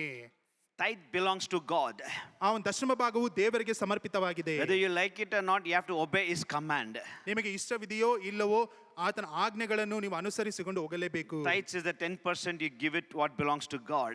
ಈ ಒಂದು ದಶಮ ಭಾಗ ಎಂದು ಹೇಳಬೇಕಾದ್ರೆ 10% ನೀವು ಅದು ದೇವರಿಗೆ ಕೊಡಬೇಕು, ಅದು ದೇವರಿಗೆ But ಸಮರ್ಪಿತವಾದದ್ದು. offering is, ಆದ್ರೆ ಆ ಕಾಣಿಕೆ ಎನ್ನುವಂಥದ್ದು you can give 1% or you can give 10% or you can give 50% or you can give 100%. ಕಾಣಿಕೆ ಎನ್ನುವಂಥದ್ದು ನೀವು ಒಂದು ವೇಳೆ 1% ಕೊಡಬಹುದು, 5% ಕೊಡಬಹುದು, 10% ಕೊಡಬಹುದು, 50% ಕೊಡಬಹುದು, ಇಲ್ಲವಾದ್ರೆ 100% ಸಹ ಕೊಡಬಹುದು ದೇವರಿಗೆ. Offering is you can give minimum or you can give maximum according to your generosity and according to your capacity.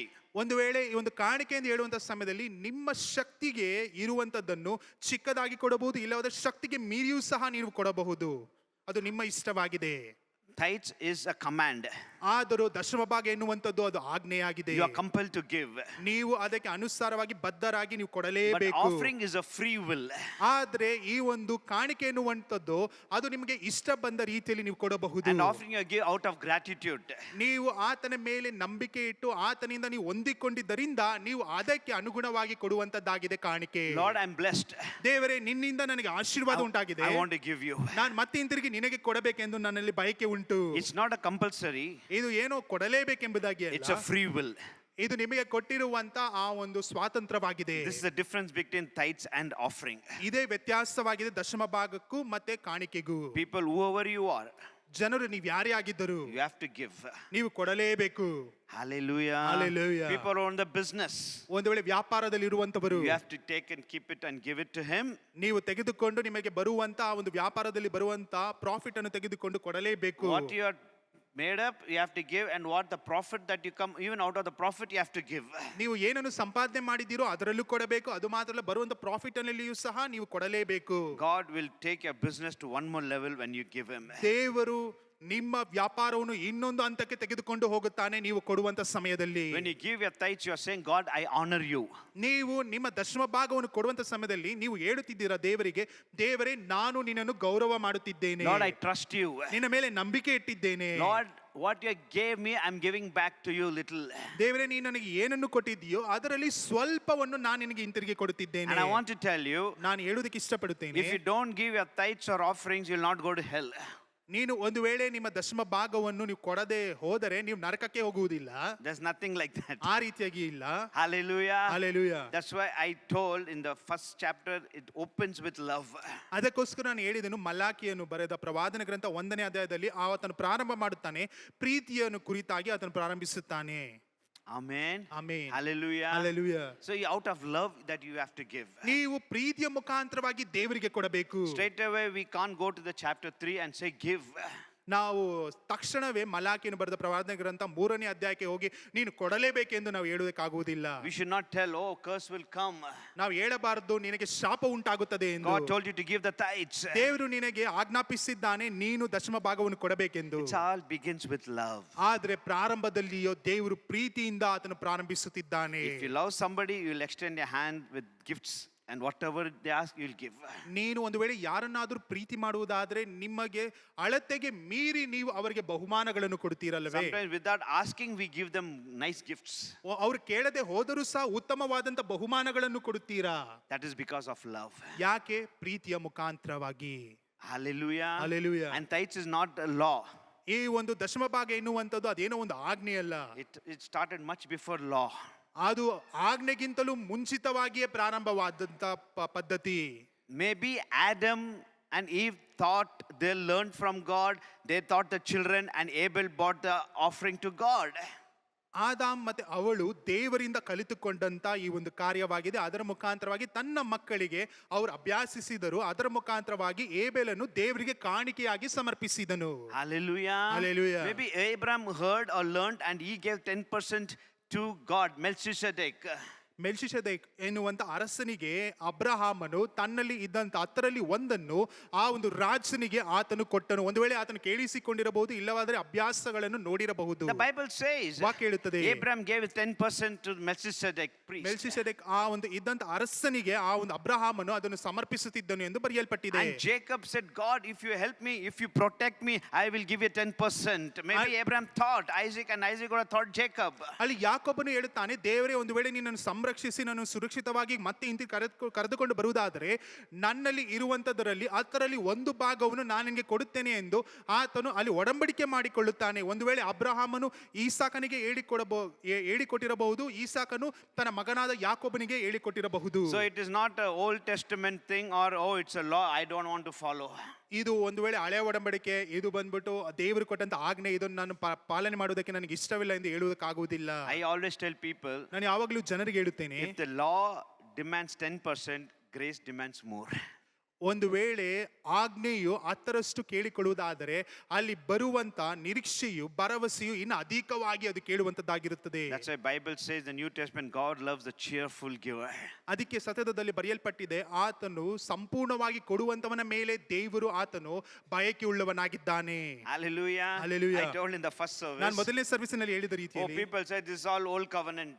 ಜನರು ಹೇಳಬಹುದು ಇದು ಹಳೆ ಒಡಂಬಡಿಕೆಯಲ್ಲಿ Oh, this is in the ಬರೆಯಲ್ಪಟ್ಟಿದೆ, Old Testament. ಇದು ಹಳೆ ಒಡಂಬಡಿಕೆಯಲ್ಲಿ I ಬರೆಯಲ್ಪಟ್ಟಿದೆ. told them, ಅವ್ರಿಗೆ ಹೇಳಿದೆನು, the book begins in the beginning God created the heavens and the earth. Do you believe that God created the heavens or not?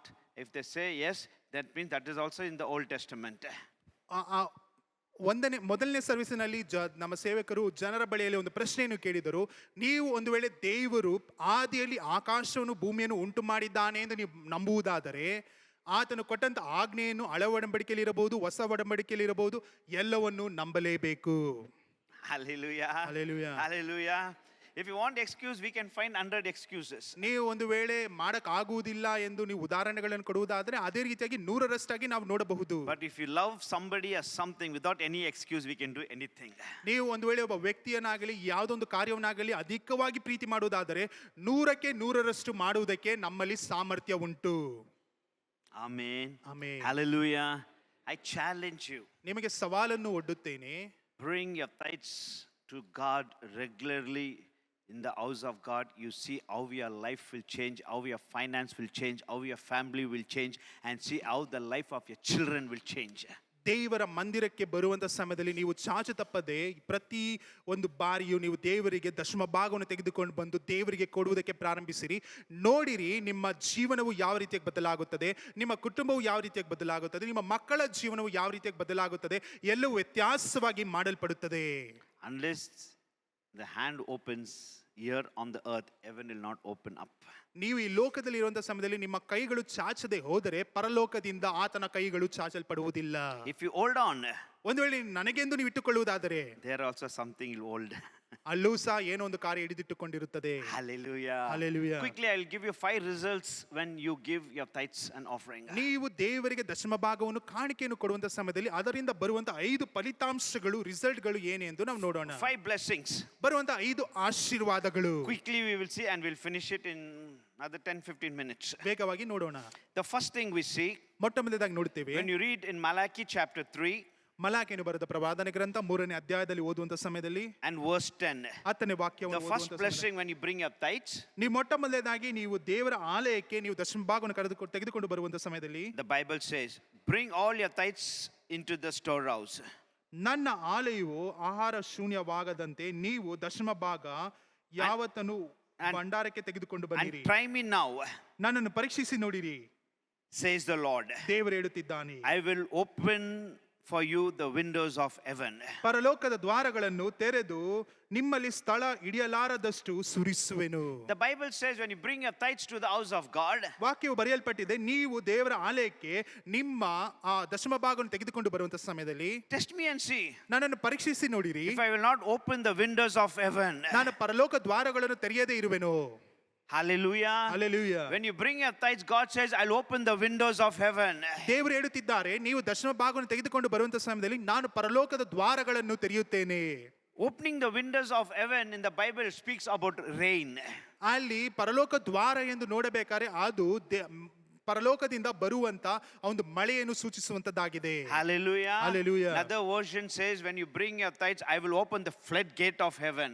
ಅದು ಮಾತ್ರ ಅಲ್ಲ, ಇನ್ನೊಂದು ಭಾಗಗಳಲ್ಲಿ ನೋಡಬೇಕಾದ್ರೆ ದೇವರು ಅಲ್ಲಿ ಬರುವಂತ ಪ್ರವಾಹದ ರೀತಿಯಲ್ಲಿ ಆತನ ತನ್ನ ದ್ವಾರಗಳನ್ನು ತೆರೆದು ಸುರಿಸುವಂತವನಾಗಿರುತ್ತಾನೆ. I'll open the floodgates of heaven. ಒಂದು ಪ್ರವಾಹದ ರೀತಿಯಲ್ಲಿ ತನ್ನ ದ್ವಾರಗಳನ್ನು ತೆರೆದು ಸುರಿಸುವಂತವನಾಗಿರುತ್ತಾನೆ. So the first thing is, when God says, I'll open the floodgate of heaven, or I'll open the windows of heaven, it is a symbol of rain. ಅಲ್ಲಿ ಮೊಟ್ಟ ಮೊದಲಾಗಿ ದೇವರು ಆತನೊಂದು ಪ್ರವಾಹದ ರೀತಿಯಲ್ಲಿ ನಾನು ತೆರೆಯುತ್ತೇನೆ ಎಂದು ಹೇಳಬೇಕಾದ್ರೆ, ಇಲ್ಲವಾದ್ರೆ ನಾನು ಪರಲೋಕ ದ್ವಾರಗಳನ್ನು ತೆರೆದು ಅಲ್ಲಿ ನಾನು ನಿಮಗೆ ಸುರಿಸುತ್ತೇನೆ ಎಂದು ಹೇಳಬೇಕಾದ್ರೆ ಅದು ಮಳೆಗೆ ಅದು ಸೂಚಿತವಾಗಿದೆ. And rain is a symbol of blessing in the Bible. ಸತ್ಯದಲ್ಲಿ ಆ ಒಂದು ಮಳೆ ಎಂದು ಹೇಳಬೇಕಾದ್ರೆ ಅದು ಆಶೀರ್ವಾದದ ಕುರಿತ ಸಂಕೇತವಾಗಿದೆ. Hallelujah. Hallelujah. Hallelujah. When you open your hands with your tithes and offerings, heaven will open and the blessings will come upon you like a rain. ನೀವು ನಿಮ್ಮ ಕರಗಳನ್ನು ತೆರೆದು ದೇವರಿಗೆಂದು ದಶಮ ಭಾಗವನ್ನು ಕಾಣಿಕೆಯನ್ನು ಕೊಡುವಂತ ಸಮಯದಲ್ಲಿ ಪರಲೋಕದ ದ್ವಾರಗಳು ನಿಮಗೆಂದು ತೆರೆಯಲ್ಪಟ್ಟು ಅಲ್ಲಿಂದ ಸುವರಗಳು ಸುರಿಸುವಂತದ್ದಾಗಿರುತ್ತದೆ. And the second thing, ಎರಡನೆಯದಾಗಿ rain is a symbol of refreshing from the presence of God. ಅಲ್ಲಿ ದೇವರ ಆತನ ಸಮುದಾಯದಿಂದ ಆತನ ಪ್ರಸನ್ನತೆಯಿಂದ ಬರುವಂತ ಒಂದು ಸುವಾಸನೆಯಾಗಿ ಅದು ನಮಗೆ ಹೊಸ ಚೈತನ್ಯವನ್ನು ಪಡಿಸುವಂತದ್ದಾಗಿದೆ. When you read in Acts chapter 3, the Bible says you will receive the refreshing from the presence of God. ಅಲ್ಲಿ ಅಪೊಸ್ತಲ ಕೃತ್ಯಗಳು Acts 3. 3ನೇ ಅಧ್ಯಾಯದಲ್ಲಿ ಓದುವಂತ ಸಮಯದಲ್ಲಿ No, you don't need to read. You can say refreshing comes from the presence of God. ಅಲ್ಲಿ ಹೊಸ ಚೈತನ್ಯವು ಅದು ದೇವರಿಂದ ಬರುವಂತದ್ದಾಗಿದೆ. When there is a rain, there is always a refreshing comes to us. ಅಲ್ಲಿ ಮಳೆ ಬರುವಂತ ಸಮಯದಲ್ಲಿ ಒಂದು ಹೊಸ ಒಂದು ಚೈತನ್ಯ ಉಂಟಾಗುತ್ತದೆ, ಹೊಸ ಒಂದು ಸುವಾಸನೆ ಉಂಟಾಗುತ್ತದೆ. Opening the floodgate of heaven, ಪರಲೋಕದ ದ್ವಾರಗಳನ್ನು ನೀವು ತೆರೆಯುವಂತ ಸಮಯದಲ್ಲಿ symbol of rain. ಅದು ಮಳೆಯನ್ನು ಕುರಿತಾಗಿದೆ. And the rain is symbol of also a miraculous provision of God. ಆ ಒಂದು ಮಳೆ ಎನ್ನುವಂಥದ್ದು ದೇವರಿಂದ ಬರುವಂತ ಹಸ್ತದಿಂದ ಬರುವಂತ ನಮಗೆ ಬರುವಂತ ಒಂದು ಅಧಿಕಾರವಾಗಿದೆ, ಆಶೀರ್ವಾದವನ್ನು ಸೂಚಿಸುವಂತದ್ದಾಗಿದೆ. Supernatural provision of God will be for you. ಅಸಾಧಾರಣವಾದಂತ ಕಾರ್ಯಗಳನ್ನು ದೇವರು ನಮಗೆ ಅನುಗ್ರಹಿಸುವಂತವನಾಗಿರುತ್ತಾನೆ. Hallelujah. Hallelujah. Hallelujah. When we read in the Bible, ನಾವು ವಾಕ್ಯದಲ್ಲಿ we ಓದುವಂತ know ಸಮಯದಲ್ಲಿ there was a famine everywhere. ನಮ್ಗೆಲ್ಲರಿಗೂ ಗೊತ್ತು ಅಲ್ಲಿ ಬರಗಾಲಗಳು ಎಲ್ಲ ಕಡೆ ಇತ್ತು, No water, ನೀರಿಲ್ಲ, famine. ಬರಗಾಲ. But the Bible says ಆದ್ರೆ ಸತ್ಯದ ವಾಕ್ಯ ಹೇಳುತ್ತದೆ, Isaac sowed, ಅಲ್ಲಿ ಈಸಾಕನು ಬೀಜವನ್ನು ಬಿತ್ತಿದನು, and the same year he reaped 100-fold. ಅದೇ ವರ್ಷದಲ್ಲಿ 100ರಷ್ಟು ಬೆಳೆಯನ್ನು ಆತನು ಪಡೆದುಕೊಂಡನು. Same year ಅದೇ ವರ್ಷದಲ್ಲಿ he reaped 100-fold. 100ರಷ್ಟು ಆತನು ಬೆಳೆದನು. There was no rain, ಮಳೆ ಇಲ್ಲ, there was a famine, ಅಲ್ಲಿ ಬರಗಾಲ ಉಂಟು, no food, ತಿನ್ನುವುದಕ್ಕೆ ಆಹಾರವಿಲ್ಲ, there was a famine, ಅಲ್ಲಿ ಬರಗಾಲ, there was a drought, ಅಲ್ಲಿ ಕುಡಿಯುವುದಕ್ಕೆ ನೀರಿಲ್ಲ, dryness everywhere. ಎಲ್ಲಿ ನೋಡಿದರೂ ಹಬೆ. But what he did, ಆದ್ರೆ ಏನ್ ಮಾಡಿದನು, he took little seed for himself to eat, but he did not eat the old seed. Some he took for him, some he sold. ಆತನು ತನಗೆಂದು ಸ್ವಲ್ಪವಾದಂತ ಕಾಳುಗಳನ್ನು ತನಗೆಂದು ಇಟ್ಟುಕೊಂಡನು, ಆದರೆ ಇನ್ನ ಇರುವಂತ ಕೆಲವು ಕಾಳುಗಳನ್ನು ಬೇರೆಯವರಿಗೆಂದು ಆತನು ಹಾಕುವುದಕ್ಕೆ ಪ್ರಾರಂಭಿಸಿದನು. Hallelujah. Hallelujah. And Bible says God blessed him. ದೇವರು ಅದನ್ನು ನೋಡಿ ಆತನನ್ನು ಆಶೀರ್ವದಿಸಿದನು. Even there was no rain, ಮಳೆ ಇಲ್ಲ, no famine, there was a famine, ಅಲ್ಲಿ ಬರಗಾಲ ಉಂಟು, no food, ತಿನ್ನುವುದಕ್ಕೆ ಆಹಾರವಿಲ್ಲ, but with that he sowed the seed. ಅದೆಲ್ಲದರ ಮಧ್ಯದಲ್ಲಿಯೂ ಸಹ ಆತನು ಬೀಜವನ್ನು ಬಿತ್ತುವುದಕ್ಕೆ And ಪ್ರಾರಂಭಿಸಿದನು. the same year, ಅದೇ ವರ್ಷದಲ್ಲಿ 100-fold 100ರಷ್ಟು he reaped, ಅದನ್ನು ಬೆಳೆಯನ್ನು because ಪಡೆದುಕೊಂಡನು. God was with him. ಯಾಕೆಂದ್ರೆ ದೇವರು ಆತನ My ಸಂಗಡವಿದ್ದನು. brother, my sister, ನನ್ನ ಸಹೋದರ ಸಹೋದರಿಗೆ, if you have one bag of gunny bag of seed, ಒಂದು ವೇಳೆ ನಿನ್ನ ಬಳಿಯಲ್ಲಿ ಒಂದು ಚೀಲವಾಗಿರುವಂತ ಒಂದು ವೇಳೆ ಆ ಒಂದು ಸೀಡ್ಗಳಿರುವುದಾದರೆ, you can either eat the whole gunny bag or you can keep some for you and some to sow in the ground. ನೀನು ಅದರಲ್ಲಿ ಇರುವಂತ ಪೂರ್ತಿಯಾದಂತ ಚೀಲದಲ್ಲಿ ಒಂದು ಸ್ವಲ್ಪ ನಿನಗೆಂದು ಇಟ್ಟುಕೊಂಡು ಅದನ್ನು ತಿಂದು ನಂತರ ಅಲ್ಲಿ ಹೋಗಿ ಬೇರೆಯವರಿಗೆಂದು ನೀನು ಬಿತ್ತಬೇಕು. You eat the whole gunny bag of seed, ನೀನು ಒಂದು ವೇಳೆ ಇರುವಂತ ಪ್ರತಿಯೊಂದನ್ನು ನನಗೆಂದು ನೀನು ತೆಗೆದುಕೊಳ್ಳುವುದಾದರೆ you are satisfied for some time. ನೀವು ಕೆಲವು ಸಮಯಕ್ಕೆ ಮಾತ್ರವೇ ಅದು ತೃಪ್ತಿ ಹೊಂದುತ್ತೀರಾ. But out of that you sow in the ground. ಆದ್ರೆ ಅದೆಲ್ಲರ ಮಧ್ಯದಲ್ಲಿ ಹೋಗಿ ಆ ಒಂದು ಬೀಜಗಳನ್ನು ನೆಲದಲ್ಲಿ ಹಾಕಿ ಬಿತ್ತುವಂತ ಸಮಯದಲ್ಲಿ, After a period of season, ಕೆಲವು ಸಮಯಗಳಾದ ನಂತರ, at the time of harvest, ಆ ಒಂದು ಪಸ್ಕವು ಬರುವಂತ ಸಮಯಗಳಲ್ಲಿ you will get 10 gunny bags out of that seed. ನೀವು ಹಾಕಿದಕ್ಕಿಂತ 100ರಷ್ಟಾಗಿ ಹಿಂತಿರುಗಿ ಪಡೆದುಕೊಳ್ಳುತ್ತೀರಾ. Hallelujah. Hallelujah. That's why I tell you, when there is a need, take for you little, 10% only give to God. ನಿಮಗೆ ಗೊತ್ತು, ನಿಮಗೆ ಎಲ್ಲದಕ್ಕೂ ಅಗತ್ಯಗಳು ಉಂಟು. ಆದರೆ ಅಗತ್ಯಗಳ ಮಧ್ಯದಲ್ಲಿಯೂ ಸಹ ನಿಮಗೆಂದು 90ರಷ್ಟು ತೆಗೆದುಕೊಂಡು 10ರಷ್ಟು ದೇವರಿಗೆ ಕೊಡುವಂತ ಸಮಯದಲ್ಲಿ ಎಲ್ಲವನ್ನು ಪರಿಪೂರ್ಣವಾಗಿ ಆತನು ಮಾಡಿ ಮುಗಿಸುವಂತವನಾಗಿರುತ್ತಾನೆ. Hallelujah. Hallelujah. And the fourth thing we see, ನಾಲ್ಕನೇದಾಗಿ ನಾವು ನೋಡುತ್ತೇವೆ, rain is a symbol of God coming to us. ನಾಲ್ಕನೇದಾಗಿ ಈ ಒಂದು ಮಳೆ ಎಂದು ನೋಡಬೇಕಾದ್ರೆ ದೇವರು ನಮಗೆ ನಮ್ಮ ಬಳಿಗೆ ಬರುವಂತವನಾಗಿರುತ್ತಾನೆ. The presence of God comes to us. ದೇವರ ಪ್ರಸನ್ನತೆ ನಮ್ಮ ಮಧ್ಯದಲ್ಲಿ When you ಬರುವಂತದ್ದಾಗಿರುತ್ತದೆ. read in Isaiah 64 and verse 1, ಯೆಶಾಯನ ಬರೆದ ಪ್ರವಾದನೆ ಗ್ರಂಥ 64ನೇ ಅಧ್ಯಾಯದ 1ನೇ ವಾಕ್ಯದಲ್ಲಿ ಓದುವಂತ ಸಮಯದಲ್ಲಿ Isaiah says, rend the heaven, tear the heaven and come down, Lord. ಅಲ್ಲಿ ಪರಲೋಕವನ್ನು ತೆರೆದು ದೇವರೇ ನೀನು ಕೆಳಗಡೆ ಇಳಿದು ಬಾ. Then the mountains will tremble before you. ಅಲ್ಲಿ ಇರುವಂತ ಪರ್ವತಗಳು ನಡುಗುತ್ತವೆ ನಿನ್ನ ಪ್ರಸನ್ನತೆಯ ಮುಖಾಂತರವಾಗಿ. Rend the heavens and come down, Lord. ಪರಲೋಕವನ್ನು ತೆರೆದು ಕೆಳಗಡೆ ಇಳಿದು ಬಾ. The fourth thing, heavens will open. God will come in the midst of your problem and He will solve all your problems. Bible saying that mountains will tremble. That means your problem, the attack of the devil, everything will flee. ಆ ಒಂದು ನಾಲ್ಕನೇ ಕಾರ್ಯವು ಆ ಒಂದು ಪರಲೋಕವು ತೆರೆಯುವಂತ ಸಮಯದಲ್ಲಿ ದೇವರು ನಿಮ್ಮ ಪರಿಸ್ಥಿತಿಯ ಮಧ್ಯದಲ್ಲಿ, ಅಗತ್ಯಗಳ ಮಧ್ಯದಲ್ಲಿ, ಸಮಸ್ಯೆಗಳ ಮಧ್ಯದಲ್ಲಿ ಆತನು ಇಳಿದು ಬರುವಂತವನಾಗಿದ್ದಾನೆ. ಇಳಿದು ಬರುವಂತ ಸಮಯದಲ್ಲಿ ನಿಮಗೆ ವಿರೋಧವಾಗಿರುವಂತ ಶತ್ರುವು ನಿಮ್ಮನ್ನು ಬಂದು ಅಟ್ಯಾಕ್ ಮಾಡುವುದಾದರೂ ಸಹ ಅದರ ಮಧ್ಯದಲ್ಲಿ ದೇವರು ನಿಂತುಕೊಳ್ಳುವಂತವನಾಗಿದ್ದಾನೆ. ಅದು ಮಾತ್ರವಲ್ಲ, ಆತನು ಬರುವಂತ ಸಮಯದಲ್ಲಿ ಇದ್ದಂತ ಪರ್ವತಗಳು ಸಹ ನಡುಗುವುದಕ್ಕೆ ಪ್ರಾರಂಭಿಸುತ್ತವೆ. Hallelujah. Hallelujah. Hallelujah. Hallelujah. Bible says, ವಾಕ್ಯ ಹೇಳುತ್ತದೆ, when you bring your tithes, I will open the floodgates of heaven. ದೇವರ ವಾಕ್ಯ ಹೇಳುತ್ತದೆ, ನೀವು ದಶಮ ಭಾಗವನ್ನು ತೆಗೆದುಕೊಂಡು ಬರುವಂತ ಸಮಯದಲ್ಲಿ ಪರಲೋಕದ ದ್ವಾರಗಳನ್ನು ಆತನು ತೆರೆದು ಹೊರಸೂಸುವಂತವನಾಗಿರುತ್ತಾನೆ. Very simple. ಬಹಳ ಸುಲಭ. By your tithes and offerings, heaven will open for you.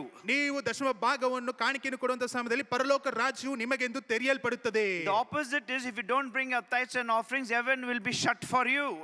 ಇದಕ್ಕೆ ಪ್ರತ್ಯುತ್ತರವಾಗಿ ನೋಡಬೇಕಾದ್ರೆ, ಒಂದು ವೇಳೆ ನೀವು ದಶಮ ಭಾಗವನ್ನು ಕಾಣಿಕೆಯನ್ನು ಕೊಡದೇ ಹೋದರೆ ಪರಲೋಕ ರಾಜ್ಯವು ನಿಮಗೆಂದು ಅದು ತೆರೆಯಲ್ಪಡುವುದಿಲ್ಲ.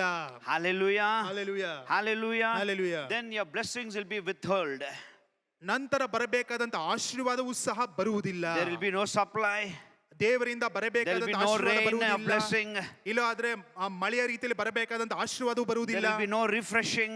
ಇಲ್ಲವಾದ್ರೆ ಹೊಸ ಚೈತನ್ಯವೂ ಸಹ ಬರುವುದಿಲ್ಲ. God will not come. ದೇವರು ಸಹ ಬರುವುದಿಲ್ಲ. I didn't say, ನಾನು ಹೇಳುತ್ತಿಲ್ಲ, God says. ದೇವರು ಹೇಳುತ್ತಿದ್ದಾನೆ. Don't ask me.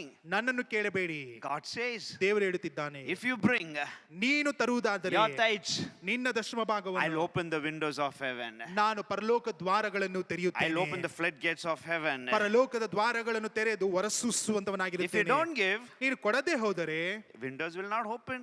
ಪರಲೋಕ ದ್ವಾರಗಳು ತೆರೆಯುವುದಿಲ್ಲ. Gate will not open. ಅಲ್ಲಿ ಇದ್ದಂತ ದ್ವಾರಗಳು ತೆರೆಯುವುದಿಲ್ಲ. And nothing will enter in. ಏನು ಸಹ ಅದರಿಂದ ಹೊರಗಡೆ ಬರುವುದಿಲ್ಲ. The heaven will be shut. ಪರಲೋಕ ದ್ವಾರವು ಮುಚ್ಚಲ್ಪಟ್ಟಿರುತ್ತದೆ.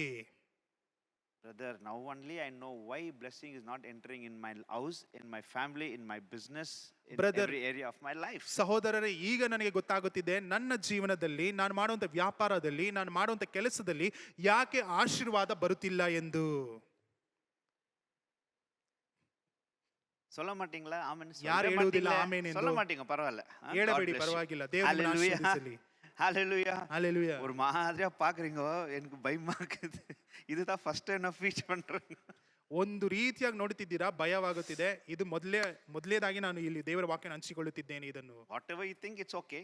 ನೀವೇನು ಅಂದುಕೊಳ್ಳುತ್ತೀರೋ ಅದು ನಿಮಗೆ ಬಿಟ್ಟಿದ್ದು. God said, I obeyed, I'm speaking. ದೇವರು ಹೇಳಿದರು, ಅದಕ್ಕೆ ನಾನು ವಿಧೇಯನಾಗಿ ನಿಮ್ಮ ಬಳಿಯಲ್ಲಿ ಹೇಳುತ್ತಿದ್ದೇನೆ. And the second thing we see ಎರಡನೇದಾಗಿ ನಾವು ನೋಡುತ್ತೇವೆ in 3rd chapter, verse 10, ಮೂರನೇ ಅಧ್ಯಾಯದ 10ನೇ ವಾಕ್ಯದಲ್ಲಿ, when you bring a tithes and offering to the storehouse, ನೀವು ನಿಮ್ಮ ದಶಮ ಭಾಗವನ್ನು ಕಾಣಿಕೆಯನ್ನು ದೇವರ ಮಂದಿರಕ್ಕೆ ತೆಗೆದುಕೊಂಡು ಬರುವಂತ I ಸಮಯದಲ್ಲಿ will pour out such a blessing, there will be no room for you to receive it. ಹೊರಸೂಸುವಷ್ಟು ನಿಮಗೆ ಸ್ಥಳ ಹಿಡಿಯಲಾರದಷ್ಟು ನಾನು ಸುರಿಸುವಂತವನಾಗಿದ್ದೇನೆ. Hallelujah. Hallelujah. Hallelujah. Hallelujah. The second thing God says, I will pour out such a blessing that you'll have no room to content. ಎರಡನೇದಾಗಿ ದೇವರು ಹೇಳುತ್ತಿದ್ದಾರೆ, ನಾನು ಸುರಿಸುವಂತಹ ಸುವರಗಳನ್ನು ಸ್ಥಳ ಹಿಡಿಯಲಾರದಷ್ಟು ಅಷ್ಟನ್ನು ನಾನು ಸುರಿಸುವಂತವನಾಗಿದ್ದೇನೆ. One version says, when you bring your tithes and offerings to my house, the where I'll pour my blessings, you will have no room to keep it. ಇನ್ನೊಂದು ಭಾಗದಲ್ಲಿ ಹೇಳಲ್ಪಟ್ಟಿದೆ, ಆ ದೇವರು ತನ್ನ ಆಶೀರ್ವಾದವನ್ನು ಸುರಿಸುವಂತ ಸಮಯದಲ್ಲಿ ಕೊಠಡಿಗಳೇ ಸಾಕಾಗುವುದಿಲ್ಲ ಎಂದು ಬರೆಯಲ್ಪಟ್ಟಿದೆ. The word I will pour my blessing. ಆ ಒಂದು ವಾಕ್ಯವು ನಾನು ಸುವರಗಳನ್ನು ಸುರಿಸುತ್ತೇನೆ. The word pour is very interesting word. ನಾನು ಸುರಿಸುತ್ತೇನೆ ಎನ್ನುವಂತ ಒಂದು ಪದವು ಬಹಳ ಅದು ಇಂಟ್ರೆಸ್ಟಿಂಗ್ ಆಗಿದೆ. It means I'll continually keep pouring abundantly. ಇದರ ಅರ್ಥ ಏನೆಂದರೆ ಹೊರಸೂಸುವಷ್ಟು ನಾನು ಸುರಿಸುತ್ತಲೇ ಇರುತ್ತೇನೆ. That's the word. ಇದೇ ವಾಕ್ಯವಾಗಿದೆ. It's a very interesting word. ಇದು ಬಹಳ ಇಂಟ್ರೆಸ್ಟಿಂಗ್ ಆಗಿರುವಂತ ವಾಕ್ಯವಾಗಿದೆ. When you read in the real translation, it says, I will keep pouring continually, abundantly till the capacity it holds. ಅಲ್ಲಿ ಇನ್ನೊಂದು ಭಾಗದಲ್ಲಿ ಬರೆಯಲ್ಪಟ್ಟಿದೆ, ನಿಮಗೆ ಎಷ್ಟು ಸ್ಥಳವಿದೆಯೋ ಅದನ್ನು ಮೀರಿ ದಾಟುವಷ್ಟು ನಾನು ಸುರಿಸುತ್ತಲೇ ಇರುತ್ತೇನೆ. Hallelujah. Hallelujah. What God says, ದೇವರು ಏನನ್ನು ಹೇಳುತ್ತಿದ್ದಾನೆ, to what capacity that you bring the vessel, to that capacity I will keep pouring. ನೀನು ಎಷ್ಟು ದೊಡ್ಡದಾದ ಬಾಣೆಯನ್ನು ತೆಗೆದುಕೊಂಡು ಬರುತ್ತೀಯೋ ಅದು ತುಂಬಿ ಹೊರಸೂಸುವಷ್ಟು ನಾನು ಸುರಿಸುತ್ತಲೇ ಇರುತ್ತೇನೆ. Hallelujah. Hallelujah. Hallelujah. You give little to God, ನೀವು ಒಂದು ವೇಳೆ ಚಿಕ್ಕದಾಗಿ ಕೊಡುವುದಾದರೆ you are bringing a small bucket. ನೀನು ಚಿಕ್ಕದಾದಂತ ಬಕೆಟ್ ಅನ್ನು ತೆಗೆದುಕೊಂಡು You give ಬರುತ್ತೀಯ. more to God, ನೀವು ಒಂದು ವೇಳೆ ಅಧಿಕವಾಗಿ ಕೊಡುತ್ತಿರುವುದಾದರೆ you bring a drum to God. ನೀವು ದೇವರಿಗೆ ಒಂದು ದೊಡ್ಡ ಡ್ರಮ್ ಅನ್ನು ತೆಗೆದುಕೊಂಡು You ಬರುತ್ತಿದ್ದೀರಾ. keep on giving more and more, ನೀವು ಮತ್ತೆ ಮತ್ತೆ ಕೊಡುತ್ತಲೇ ಇದ್ದರೆ and God will keep on pouring gallons after gallons. ದೇವರು ಅದನ್ನು ಸುರಿಸುತ್ತಲೇ ಇರುತ್ತಾನೆ. That's the word. ಇದೇ ದೇವರ ವಾಕ್ಯವಾಗಿದೆ. If you give, ನೀನು ಕೊಡುವುದಾದರೆ, if you bring your tithes, ನೀನು ದೇವರ ಆಲಯಕ್ಕೆ ನೀನು ದಶಮ ಭಾಗ ತೆಗೆದುಕೊಂಡು I will ಬರುವುದಾದರೆ, pour out my blessing, you will have room to not to be content. ನಾನು ಸುರಿಸುವಂತ ಸುವರಗಳನ್ನು ನೀನು ಹಿಡಿಯಲಾರದಷ್ಟು ಜಾಗವು ಇಲ್ಲದ ರೀತಿಯಲ್ಲಿ ನಾನು ಆಶೀರ್ವದಿಸುತ್ತೇನೆ. In a simple word, that word pour, he says, I will pour it without measure. ಅಲ್ಲಿ ಇನ್ನೊಂದು ಅರ್ಥ, ನಾನು ಸುರಿಸುತ್ತೇನೆ ಎಂದು ಹೇಳಬೇಕಾದ್ರೆ ಅದಕ್ಕೆ ಮಿತಿ ಇಲ್ಲದೆ ನಾನು ಸುರಿಸುವಂತವನಾಗಿದ್ದೇನೆ. Hallelujah. Hallelujah. Hallelujah. Hallelujah. No, you should, when you read the Bible, no, we should sit down slowly, you should read. ನೀವು ವಾಕ್ಯಗಳನ್ನು ಓದುವಂತ ಸಮಯದಲ್ಲಿ ನಿಧಾನಗತಿಯಲ್ಲಿ ಓದಿ ಅರ್ಥ ಮಾಡಿಕೊಳ್ಳಬೇಕು. You have to study the word. ನೀವು ದೇವರ ವಾಕ್ಯವನ್ನು You ಪಾಠ have to meditate ಮಾಡಿಕೊಳ್ಳಬೇಕು. on the word. ಅದು ಮಾತ್ರ ಅಭ್ಯಾಸಿಸಬೇಕು. And you have to keep on meditating. ನೀವು ಅಭ್ಯಾಸ ಮಾಡುತ್ತಲೇ ಇರಬೇಕು ದೇವರ ವಾಕ್ಯದ ಮೇಲೆ. Hallelujah. Hallelujah. Pour. He ಸುರಿಸುವಂತದ್ದು. says, without measure, I will pour. ಅದನ್ನು ಅಳತೆ ಮಾಡದ ರೀತಿಯಲ್ಲಿ ಸುರಿಸುವಂತವನಾಗಿದ್ದಾನೆ. How many of you love to read the word of God? ಎಷ್ಟು ಜನರಿಗೆ ಆನಂದವು ಮತ್ತೆ ಪ್ರೀತಿ ಉಂಟು ದೇವರ ವಾಕ್ಯವನ್ನು ಓದುವುದಕ್ಕೆ? ಎಲ್ಲರೂ ಕೈ ತುಕ್ಕು ಕೊಡೋದು. ಎಲ್ಲರೂ ಕೈ ಎತ್ತಬಾರದು. In a day, how much time you all give to the word of God? ಒಂದು ದಿನದಲ್ಲಿ ಎಷ್ಟು ಗಂಟೆಗಳ ಕಾಲ ನೀವು ದೇವರ ವಾಕ್ಯಕ್ಕೆ ಸಮಯವನ್ನು ಕೊಡುತ್ತೀರಾ? 5 ನಿಮಿಷ 10 ನಿಮಿಷ ಎಲ್ಲ ವಂಡಿ ಓಡಾದು. 5 ನಿಮಿಷ 10 ನಿಮಿಷ ನೀವು ಓದುವುದಾದರೆ ಗಾಡಿ ಓಡುವುದಿಲ್ಲ. Hallelujah. Hallelujah. Spend time with the word. ದೇವರ ವಾಕ್ಯಕ್ಕೆ ಸಮಯವನ್ನು ಕೊಡಿರಿ. You will be blessed. ಆಶೀರ್ವಾದ ಉಂಟಾಗುತ್ತದೆ. And you will be a blessing. ಅದು ಮಾತ್ರವಲ್ಲ, ನೀವು ಬೇರೆಯವರಿಗೆ ಆಶೀರ್ವಾದಕರವಾಗಿರುತ್ತೀರಾ. He says, I will pour without measure. ನಾನು ಅದನ್ನು ಅಳತೆ ಮಾಡದ ರೀತಿಯಲ್ಲಿ ನಾನು ಸುರಿಸುತ್ತಲೇ ಇರುತ್ತೇನೆ. When I studied, it says, to which capacity you bring, to that capacity I'll pour continuously. ನೀನು ಎಷ್ಟರವರೆಗೂ ನೀನು ತೆಗೆದುಕೊಂಡು ಬರುತ್ತೀಯೋ ಅದಕ್ಕೆ ಮೀರಿ ನಾನು ಸುರಿಸುತ್ತಲೇ ಇರುತ್ತೇನೆ. Hallelujah. Hallelujah. That means how much ever you keep on giving, God is not a debtor to any man. He'll keep on pouring the blessings. ನೀವು ಎಷ್ಟರವರೆಗೂ ಕೊಡುತ್ತಲೇ ಇರ್ತೀರೋ ದೇವರು ಬೇರೆ ಯಾರಿಗೂ ಸಾಲಗಾರನಲ್ಲ, ಆತನು ಹಿಂತಿರುಗಿ 100ರಷ್ಟಾಗಿ ಕೊಡುತ್ತಲೇ ಇರುತ್ತಾನೆ. Hallelujah. Hallelujah. Hallelujah. We Hallelujah. know in 2 Kings chapter 4. 2 ಅರಸುಗಳು 4ನೇ ಅಧ್ಯಾಯದಲ್ಲಿ ನಮಗೆ ಗೊತ್ತು. The widow comes to Elisha. ಅಲ್ಲಿ ಎಲೀಷನ ಬಳಿಗೆ ಅಲ್ಲಿ ಆ ಒಂದು ವಿಧವೆಯು ಬರುತ್ತಾಳೆ. My husband died. ನನ್ನ ಗಂಡನು ತೀರಿ The ಹೋಗಿದ್ದಾನೆ. debtors are come to take my 2 sons as a slave. ಸಾಲಗಾರರು ನನ್ನ ಇಬ್ಬರು ಮಕ್ಕಳನ್ನು ತೆಗೆದುಕೊಂಡು ಹೋಗುವುದಕ್ಕೆ ಬಂದಿದ್ದಾರೆ. And Elisha asked her, what do you have? ಎಲೀಷನು ಕೇಳುತ್ತಾನೆ, ನಿನ್ನ ಬಳಿಯಲ್ಲಿ ಏನುಂಟು? She says, I have nothing ಆಕೆ ಹೇಳುತ್ತಾಳೆ, ನನ್ನ ಬಳಿಯಲ್ಲಿ ಏನೂ ಇಲ್ಲ, but a little oil in the jar. ಆ ಒಂದು ಬಾಣೆಯಲ್ಲಿ ಸ್ವಲ್ಪದಾಗಿ ಈ ಒಂದು ಎಣ್ಣೆ ಉಂಟು. And Elisha says, ಎಲೀಷನು ಹೇಳುತ್ತಾನೆ, go get the empty vessel. ಹೋಗಿ ಖಾಲಿಯಾಗಿರುವಂತ ಪಾತ್ರೆಗಳನ್ನು ತೆಗೆದುಕೊಂಡು ಬಾ. What you have little, ನಿನ್ನಲ್ಲಿ ಏನು ಸ್ವಲ್ಪ ಇದೆ ಎಂದು ಅನ್ನುತ್ತೀಯೋ pour everything in the empty vessel. ಅಲ್ಲಿ ಖಾಲಿಯಾಗಿರುವಂತ ಪಾತ್ರೆಗಳಲ್ಲಿ ಅದನ್ನು ಉಯ್ಯುವುದಕ್ಕೆ The Bible ಪ್ರಾರಂಭಿಸು. says she went and collected lot of vessels from the neighbors. ಅಲ್ಲಿ ವಾಕ್ಯ ಬರೆಯಲ್ಪಟ್ಟಿದೆ, ಅಕ್ಕಪಕ್ಕದಲ್ಲಿರುವಂತ ಜನರ ಬಳಿಯಲ್ಲಿ ಎಲ್ಲರ ಬಳಿಯಲ್ಲಿ ಹೋಗಿ ಅಲ್ಲಿ ಬೇಕಾದಂತ ಪಾತ್ರೆಗಳನ್ನು ಆಕೆಯು ಶೇಖರಿಸಿಕೊಂಡಳು. Elisha said, ಎಲೀಷನು that ಹೇಳಿದನು, little oil, ಸ್ವಲ್ಪದಾಗಿರುವಂತ ಎಣ್ಣೆ it's okay. ಪರವಾಗಿಲ್ಲ, Pour it in the empty vessel. ಇರುವಂತ ಖಾಲಿಯಾಗಿರುವಂತ ಪಾತ್ರೆಗಳಲ್ಲಿ ಸುರಿಯುವುದಕ್ಕೆ ಪ್ರಾರಂಭಿಸು. Oh, Elisha, I have only little. ಎಲೀಷನೇ, ನನ್ನ ಬಳಿಯಲ್ಲಿ ಸ್ವಲ್ಪ ಮಾತ್ರ ಉಂಟು. God says, Elisha says, pour. ಎಲೀಷನು ಹೇಳುತ್ತಾನೆ, ಪರವಾಗಿಲ್ಲ, ಸುರಿಯುವುದಕ್ಕೆ ಪ್ರಾರಂಭಿಸು. Like that only we say. ನಾವು ಸಹ ಅದನ್ನೇ When ಹೇಳುತ್ತಿದ್ದೇವೆ. God says, give, ದೇವರು ಹೇಳುತ್ತಿದ್ದಾರೆ, ಕೊಡು yeah, tithes, ನಿನ್ನ ದಶಮ yeah, ಭಾಗವನ್ನು, offering. ನೀನು ಕೊಡುವಂತ ಕಾಣಿಕೆಯನ್ನು. Like that woman we say, I have only little. ಆ ಒಂದು ಹೆಂಗಸಿನ ರೀತಿಯಲ್ಲಿ ದೇವರೇ, ನನ್ನ ಬಳಿಯಲ್ಲಿ ಸ್ವಲ್ಪ ಮಾತ್ರವಿದೆ. Elisha says, don't worry. ಎಲೀಷನು ಹೇಳುತ್ತಾನೆ, ಪರವಾಗಿಲ್ಲ, ಚಿಂತೆ ಪಡಬೇಡ. Even little you pour and see what will happen. ಸ್ವಲ್ಪ ಇದ್ದರೂ ಸಹ ನೀನು ಅಲ್ಲಿ ಸುರಿಯುವುದಕ್ಕೆ ಪ್ರಾರಂಭಿಸು, ಏನಾಗುತ್ತದೆ ಎಂದು ನೋಡು. She obeyed Elisha. ಆಕೆಯು ಎಲೀಷನಿಗೆ ವಿಧೇಯಳಾದಳು. She kept pouring. ಆಕೆಯು ಸುರಿಯುತ್ತಲೇ One ಇದ್ದಾಳೆ. vessel, ಒಂದು ಪಾತ್ರೆ, second, ಎರಡನೇ ಪಾತ್ರೆ, third, ಮೂರನೇ ಪಾತ್ರೆ, fourth, ನಾಲ್ಕನೇ ಪಾತ್ರೆ, fifth, ಐದನೇ ಪಾತ್ರೆ, one after other, ಒಂದ one ನಂತರ after ಇನ್ನೊಂದು, other. ಇನ್ನೊಂದು. She kept on pouring. ಆಕೆ ಸುರಿಯುತ್ತಲೇ ಇದ್ದಾಳೆ. She's wondering, ಆಕೆ ಯೋಚನೆ ಮಾಡುತ್ತಿದ್ದಾಳೆ, I have only little, ನನ್ನ ಬಳಿಯಲ್ಲಿ ಸ್ವಲ್ಪ ಉಂಟು, but I am giving, ನಾನು ಕೊಡುತ್ತಿದ್ದೇನೆ, I am pouring. ನಾನು This ಸುರಿಯುತ್ತಿದ್ದೇನೆ, is getting filled. ಇದು ಪೂರ್ತಿ ಆಗುತ್ತಿದೆ, Another one is getting filled. ಇನ್ನೊಂದು ಪೂರ್ತಿ ಆಗುತ್ತಿದೆ. What's happening? ಏನಾಗುತ್ತಿದೆ?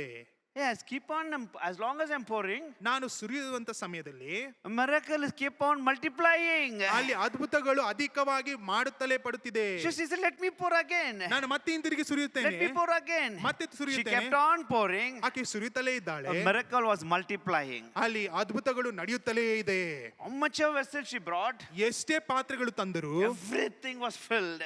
ಎಲ್ಲವೂ ಪೂರ್ತಿಯಾಗಿದೆ. And he told the son, ಆ ಇದ್ದಂತ ಮಗನಿಗೆ ಹೇಳುತ್ತಾಳೆ, bring more vessel. ಇನ್ನು ಅಧಿಕವಾಗಿರುವಂತ ಪಾತ್ರೆಗಳನ್ನು He ತೆಗೆದುಕೊಂಡು ಬಾ. said, Mama, all the vessels are over. ಆಕೆ ಹೇಳ್ತಾನೆ, ಅಮ್ಮ ಎಲ್ಲ ಪಾತ್ರೆಗಳು ತುಂಬಿ ಹೋಗಿದೆ. As long as she was keeping a vessel like this, ಎಲ್ಲಿಯವರೆಗೂ ಆಕೆಯು ಆ ಒಂದು ಇದ್ದಂತ ಆ ಒಂದು ಚಿಕ್ಕದಾಗಿರುವಂತ ಬಾಣೆಯನ್ನು ಈ ರೀತಿಯಾಗಿ ಇಟ್ಟಳು, it was pouring. ಅದು ಸುರಿಯುತ್ತಲೇ It ಇದೆ, was multiplying. ಅದು ಅಧಿಕವಾಗುತ್ತಲೇ ಇದೆ. When the vessel was over, ಆ ಒಂದು ಪಾತ್ರೆಯು ತುಂಬಿದ ನಂತರ when she turned it, ಮತ್ತೆ ಹಿಂದಿರುಗಿ ತೆಗೆದುವಂತ the Bible says, ವಾಕ್ಯ ಹೇಳುತ್ತದೆ, the oil stopped ಅಲ್ಲಿ ಇದ್ದಂತ ಬರುತ್ತಿದ್ದಂತ ಆ ಒಂದು ಎಣ್ಣೆಯು ನಿಂತು ಹೋಯಿತು. flowing. ಅದು ಸುರಿಯುವುದನ್ನು ನಿಲ್ಲಿಸಿತು. Miracle stopped. ಅಲ್ಲಿ ಅದ್ಭುತವು ನಿಂತಿತು. As long as there is a flowing of your tithes and your offering, there will be a multiplication of miracles keep on happening. ಎಲ್ಲಿಯವರೆಗೂ ಈ ಒಂದು ಎಣ್ಣೆಯ ರೀತಿಯಲ್ಲಿ ನಿಮ್ಮ ದಶಮ ಭಾಗವು ಕಾಣಿಕೆಯು ಎಲ್ಲಿಯವರೆಗೂ ನೀವು ದೇವರಿಗೆ ತೆಗೆದುಕೊಂಡು ಬರುತ್ತಾ ಇರುತ್ತೀರೋ ಅಲ್ಲಿಯವರೆಗೂ ಆಶೀರ್ವಾದ ಉಂಟಾಗುತ್ತಲೇ ಇರುತ್ತದೆ. Hallelujah. Hallelujah. If you're continually pouring, continually multiplying, if you stop pouring, there will be a stop of miracle. ನೀವು ಎಲ್ಲಿಯವರೆಗೂ ನೀವು ಅದನ್ನು ಸುರಿಯುತ್ತಲೇ ಇರುತ್ತೀರೋ ಅಲ್ಲಿಯವರೆಗೂ ಆಶೀರ್ವಾದ ಉಂಟಾಗುತ್ತದೆ. ಯಾವಾಗ ನೀವು ನಿಲ್ಲಿಸುತ್ತೀರೋ ನಿಮಗೆ ಆಶೀರ್ವಾದ ಬರುವುದಿಲ್ಲ. Hallelujah. Hallelujah. The third thing, ಮೂರನೇದಾಗಿ chapter 3 verse 11. ಮೂರನೇ ಅಧ್ಯಾಯದ 11ನೇ When you ವಾಕ್ಯ, bring your tithes and offerings, ನೀವು ನಿಮ್ಮ ದಶಮ ಭಾಗವನ್ನು ಕಾಣಿಕೆಯನ್ನು ತೆಗೆದುಕೊಂಡು ಬರುವಂತ verse ಸಮಯದಲ್ಲಿ 11 says, I will rebuke the devourer for your sake. ನುಂಗುವ ಹುಳವನ್ನು ನಾನು ನಿಮಗಾಗಿ ತಡೆಯುವೆನು. I will rebuke the devourer for your sake. ನಿಮಗೋಸ್ಕರ ನುಂಗುವ ಹುಳದಿಂದ ನಾನು ತಪ್ಪಿಸಿ ಕಾಪಾಡುವಂತವನಾಗಿದ್ದೇನೆ. I will rebuke. ನಾನು ಅದಕ್ಕೆ ತಡೆಯಾಕುತ್ತೇನೆ. The word rebuke ನಾನು ತಡೆಯಾಕಿ ನಿಲ್ಲಿಸುತ್ತೇನೆ ಎಂದು ಹೇಳುವುದಾದರೆ is the restrict and stop the speed. ಅಲ್ಲಿ ವೇಗವಾಗಿ ಓಡುತ್ತಿರುವಂತದ್ದನ್ನು ತಡೆಯಾಕಿ ನಿಲ್ಲಿಸುವಂತದ್ದಾಗಿದೆ. Another word rebuke is stop the force of the arrow that comes. ಅಲ್ಲಿ ಬಾಣವು ಎಷ್ಟು ವೇಗವಾಗಿ ಬರುತ್ತಿದೆಯೋ ಅದನ್ನು ತಡೆಯಾಕಿ ನಿಲ್ಲಿಸುವಂತದ್ದಾಗಿದೆ. The arrows are coming in full speed. ಅಲ್ಲಿ ಇರುವಂತ ಬಾಣಗಳು ನಿಮಗೆ ವಿರೋಧವಾಗಿ ವೇಗವಾಗಿ ಬರುತ್ತಿದೆ. The word rebuke is stop the arrow. ಅಲ್ಲಿ ನಿಲ್ಲು ಎಂದು ಹೇಳುವಂತ ಸಮಯದಲ್ಲಿ ಅಲ್ಲಿ ಬರುತ್ತಿರುವಂತ ಬಾಣಗಳನ್ನು ನಿಲ್ಲಿಸುವಂತದ್ದಾಗಿರುತ್ತದೆ. Another word rebuke means stop the wind. ಇನ್ನೊಂದು ಅರ್ಥ ಏನೆಂದರೆ ನಿಲ್ಲು ಎಂದು ಹೇಳಬೇಕಾದ್ರೆ ಗಾಳಿಯು ಸಹ ನಿಲ್ಲುತ್ತದೆ. The many arrows of the devil keeps attacking us. ಸೈತಾನನ ಬಾಣಗಳು ಅನೇಕ ಬಾಣಗಳು ನಮಗೆ ವಿರೋಧವಾಗಿ ಬರುತ್ತಲೇ ಇರುತ್ತದೆ. The many wind and the storms comes against us. ಅನೇಕ ನೋಡಬೇಕಾದ ಬಿರುಗಾಳಿಗಳು ಅಲ್ಲಿ ಇರುವಂತ ಗಾಳಿಗಳು ನಮಗೆ ವಿರೋಧವಾಗಿ ಏಳುತ್ತಲೇ ಇರುತ್ತದೆ. And the Bible says ವಾಕ್ಯ ಹೇಳುತ್ತದೆ he will rebuke. ಆತನು ಗದರಿಸಿ ನಿಲ್ಲಿಸುತ್ತಾನೆ. In a simple word, he'll stop the attack of the devil. He'll stop all the arrows of the devil that comes against us and our family when we are faithful in our tithes. ಇದರ ಅರ್ಥ ಏನೆಂದರೆ ನಮಗೆ ವಿರೋಧವಾಗಿ ಬರುವಂತ ಶತ್ರುವಿನ ಆ ಒಂದು ಬಾಣಗಳು, ಶತ್ರುವಿನಿಂದ ಬರುವಂತ ಆ ಒಂದು ಗಾಳಿಗಳನ್ನು ತಡೆಯಾಕಿ ನಿಲ್ಲಿಸುತ್ತಾನೆ. ಎಲ್ಲಿಯವರೆಗೂ ಆತನಿಗೆ ಎಂದು ನಾವು ಗೌರವವನ್ನು ಕೊಡುವಂತ ದಶಮ ಭಾಗದಿಂದ ಮಾತ್ರವೇ. I will rebuke your devourer for your sake. ನಾನು ನುಂಗುವ ಹುಳಗಳಿಂದ ನಾನು ನಿನ್ನನ್ನು ತಪ್ಪಿಸಿ ನಿನ್ನನ್ನು I'll ಗಣಪಡಿಸುತ್ತೇನೆ. stop the devourer. ನಾನು ನುಂಗುವ ಹುಳಗಳನ್ನು ನಾನು ನಿಲ್ಲಿಸುತ್ತೇನೆ. The word devourer means devil. ಹುಳಗಳು ಎಂದು ಹೇಳಬೇಕಾದ್ರೆ ಅದು ಸೈತಾನನಿಗೆ ಸೂಚಿಕೆಯಾಗಿದೆ. Another thing, all the pests and the insects that destroys the field. ಅದು ಮಾತ್ರ ಈ ಹುಳಗಳು ನೋಡಬೇಕಾದ್ರೆ ಬೆಳೆದಿರುವಂತ ಎಲ್ಲಾ ಬೆಳೆಗಳನ್ನು ಅದು ನಾಶ ಮಾಡಿಬಿಡುತ್ತದೆ. When you bring your tithes into the house of God, God says, I will stop and destroy all the pests, all the insects that attacks your finance on the field where it attacks all the crops. ಅಲ್ಲಿ ನೋಡಬೇಕಾದ್ರೆ ದೇವರು ಹೇಳುತ್ತಿದ್ದಾನೆ, ನೀನು ನನಗೆಂದು ನೀನು ದಶಮ ಭಾಗವನ್ನು ತೆಗೆದುಕೊಂಡು ದೇವರ ಮಂದಿರಕ್ಕೆ ನೀನು ಬರುವಂತ ಸಮಯದಲ್ಲಿ ನುಂಗುವ ಹುಳಗಳು ನಿನ್ನನ್ನು ನಾಶಪಡಿಸಿರುವಂಥದ್ದು, ಅದು ಮಾತ್ರ ನಿನಗೆ ಬರುವಂತ ಸಂಪಾದನೆಯನ್ನು ತಿನ್ನುವಂಥದ್ದನ್ನು ಎಲ್ಲವನ್ನು ಸಂಪೂರ್ಣವಾಗಿ ನಾನು ನಾಶ ಮಾಡಿ ಅದನ್ನು ತಡೆಯಾಕಿ ನಿಲ್ಲಿಸುತ್ತೇನೆ. Hallelujah. Hallelujah. He said, I will stop the wind. ನಾನು ಗಾಳಿಯನ್ನು ನಿಲ್ಲಿಸುತ್ತೇನೆ. I will stop the storm and the flood. ಅದು ಮಾತ್ರ ಬರುವಂತ ಬಿರುಗಾಳಿಯನ್ನು ಪ್ರವಾಹವನ್ನು ನಿಲ್ಲಿಸುತ್ತೇನೆ. We know the story when the too much flood comes, the crops get spoiled. ಅದು ನಮಗೆಲ್ಲರಿಗೂ ಗೊತ್ತಿರುವಂತ ಕಾರ್ಯ. ಅಧಿಕವಾಗಿ ಪ್ರವಾಹ ಬರುವುದಾದರೆ ಅಲ್ಲಿರುವಂತ ಬೆಳೆಗಳೆಲ್ಲವೂ ನಾಶವಾಗಿ ಬಿಡುತ್ತದೆ. When you are faithful in your tithes, God will be faithful to stop the flood that enters your field. ನೀನು ನಂಬಿಕೆ ಉಳ್ಳವನಾಗಿ ನಿಜಸಿಕೆ ಉಳ್ಳವನಾಗಿ ನೀನು ನಿನ್ನ ದಶಮ ಭಾಗವನ್ನು ದೇವರಿಗೆ ಸಮರ್ಪಿಸುವಂತ ಸಮಯದಲ್ಲಿ ಅದು ನುಂಗುವಂತ ಹುಳಗಳಿಂದ ಬರುವಂತ ಪ್ರವಾಹದಿಂದ ಬಿರುಗಾಳಿಯಿಂದ ದೇವರು ಅದನ್ನು ಸಂರಕ್ಷಿಸಿ ಕಾಪಾಡುವಂತವನಾಗಿರುತ್ತಾನೆ. Your crops will not get spoiled in your field. ನೀನು ಬೆಳೆದಿರುವಂತ ಬೆಳೆಗಳು ಎಂದಿಗೂ ನಾಶವಾಗುವುದಿಲ್ಲ. God will not allow the devil to steal your financial blessings. ನಿನಗೆ ಬರಬೇಕಾಗಿರುವಂತ ವ್ಯಾಪಾರದಲ್ಲಿ ಬರಬೇಕಾಗಿರುವಂತ ಆಶೀರ್ವಾದವನ್ನು ಸೈತಾನನು ಕಸಿದುಕೊಂಡು ಹೋಗುವ ರೀತಿಯಲ್ಲಿ ದೇವರು ಅದಕ್ಕೆ ತಡೆಯಾಕಿ ನಿಲ್ಲಿಸಿ ಕಸಿದುಕೊಂಡು ಹೋಗದ ರೀತಿಯಲ್ಲಿ ಕಾಪಾಡುವಂತವನಾಗಿರುತ್ತಾನೆ. We know that familiar passage John 10:10, the devil comes only to steal, kill and destroy. ಅಲ್ಲಿ ಕಳ್ಳನು ಕಸಿದುಕೊಳ್ಳುವುದಕ್ಕೂ ನಾಶ ಮಾಡುವುದಕ್ಕೂ ಹಾಳು ಮಾಡುವುದಕ್ಕೂ ಬರುತ್ತಾನೆ. Your tithes will stop the attack of the devil. ಆದ್ರೆ ನೀವು ಕೊಡುವಂತ ದಶಮ ಭಾಗವೋ ಕೊಡುವಂತ ಗೌರವವೋ ದೇವರಿಗೆ ಅದನ್ನು ತಡೆಯಾಕಿ ನಿಲ್ಲಿಸುವಂತದಾಗಿದೆ. Isaiah 59 and verse 19. ಏಷಾಯನು ಬರೆದ ಪ್ರವಾದನ ಗ್ರಂಥ 59:19 ವಾಕ್ಯ. The Bible says, ವಾಕ್ಯ ಹೇಳುತ್ತದೆ, when the devil comes like a flood, the Spirit of God will stop and rise up a standard. ಅಲ್ಲಿ ಸೈತಾನನು ಒಂದು ಪ್ರವಾಹದ ರೀತಿಯಲ್ಲಿ ಬರುವಂತ ಸಮಯದಲ್ಲಿ ದೇವರ ಆತ್ಮನು ಅದಕ್ಕೆ ತಡೆಯಾಕಿ ನಿಂತು ಅದನ್ನು ಎಲ್ಲವನ್ನು ತಡೆಯಾಕಿ ನಿಲ್ಲಿಸುವಂತವನಾಗಿರುತ್ತಾನೆ. One version says, when the devil come like a flood, the Lord will dry out. ಅಲ್ಲಿ ಸೈತಾನನು ಒಂದು ಪ್ರವಾಹದ ರೀತಿಯಲ್ಲಿ ಬರುವಂತ ಸಮಯದಲ್ಲಿ ಅದನ್ನು ಒಣ ನೆಲವಾಗಿ ದೇವರು ಮಾರ್ಪಡಿಸುವಂತವನಾಗಿರುತ್ತಾನೆ. Hallelujah. Hallelujah. The fourth thing quickly. ನಾಲ್ಕನೇದಾಗಿ Chapter 3 verse 11. ಮೂರನೇ ಅಧ್ಯಾಯದ 11ನೇ ವಾಕ್ಯ. He says, I will not destroy the fruit of your ground. ನಿಮ್ಮ ಭೂಮಿಯ ಫಲವನ್ನು ನಾಶ ಮಾಡುವುದಿಲ್ಲ. I will not destroy the fruit of your ground. ನಿಮ್ಮ ಭೂಮಿಯ ಫಲಗಳನ್ನು ನಾಶ ಮಾಡುವುದಿಲ್ಲ. What Jesus says here in the modern mind will not understand. ಯೇಸು ಕ್ರಿಸ್ತನಲ್ಲಿ ಏನನ್ನು ಹೇಳುತ್ತಿದ್ದಾನೋ ನಮ್ಮ ಬುದ್ಧಿಗೆ ವಿವೇಕಕ್ಕೆ ಅದು ತಿಳಿಯದೇ ಇರಬಹುದು. The Lord spoke these words while the people were in Israel, they making their living through farming.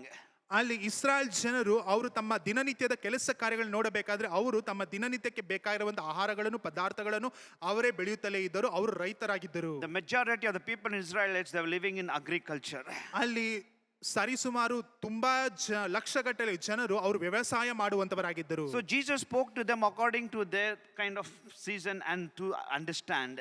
ಯೇಸು ಕ್ರಿಸ್ತನು ಅವರು ಮಾಡ್ತಿರುವಂತ ವ್ಯವಸಾಯದ ಕುರಿತಾಗಿ ಯೇಸು ಕ್ರಿಸ್ತನು ಅವರಿಗೆ ಅರ್ಥವಾಗುವ ರೀತಿಯಲ್ಲಿ ಮಾತನಾಡುತ್ತಿದ್ದರು. I will not destroy the fruit of your ground. ನಾನು ನಿಮ್ಮ ಭೂಮಿಯ ಫಲವನ್ನು ನಾಶ ಮಾಡುವುದಿಲ್ಲ. That means God is saying to Israelites people, I will not destroy the barns and the harvest of your field.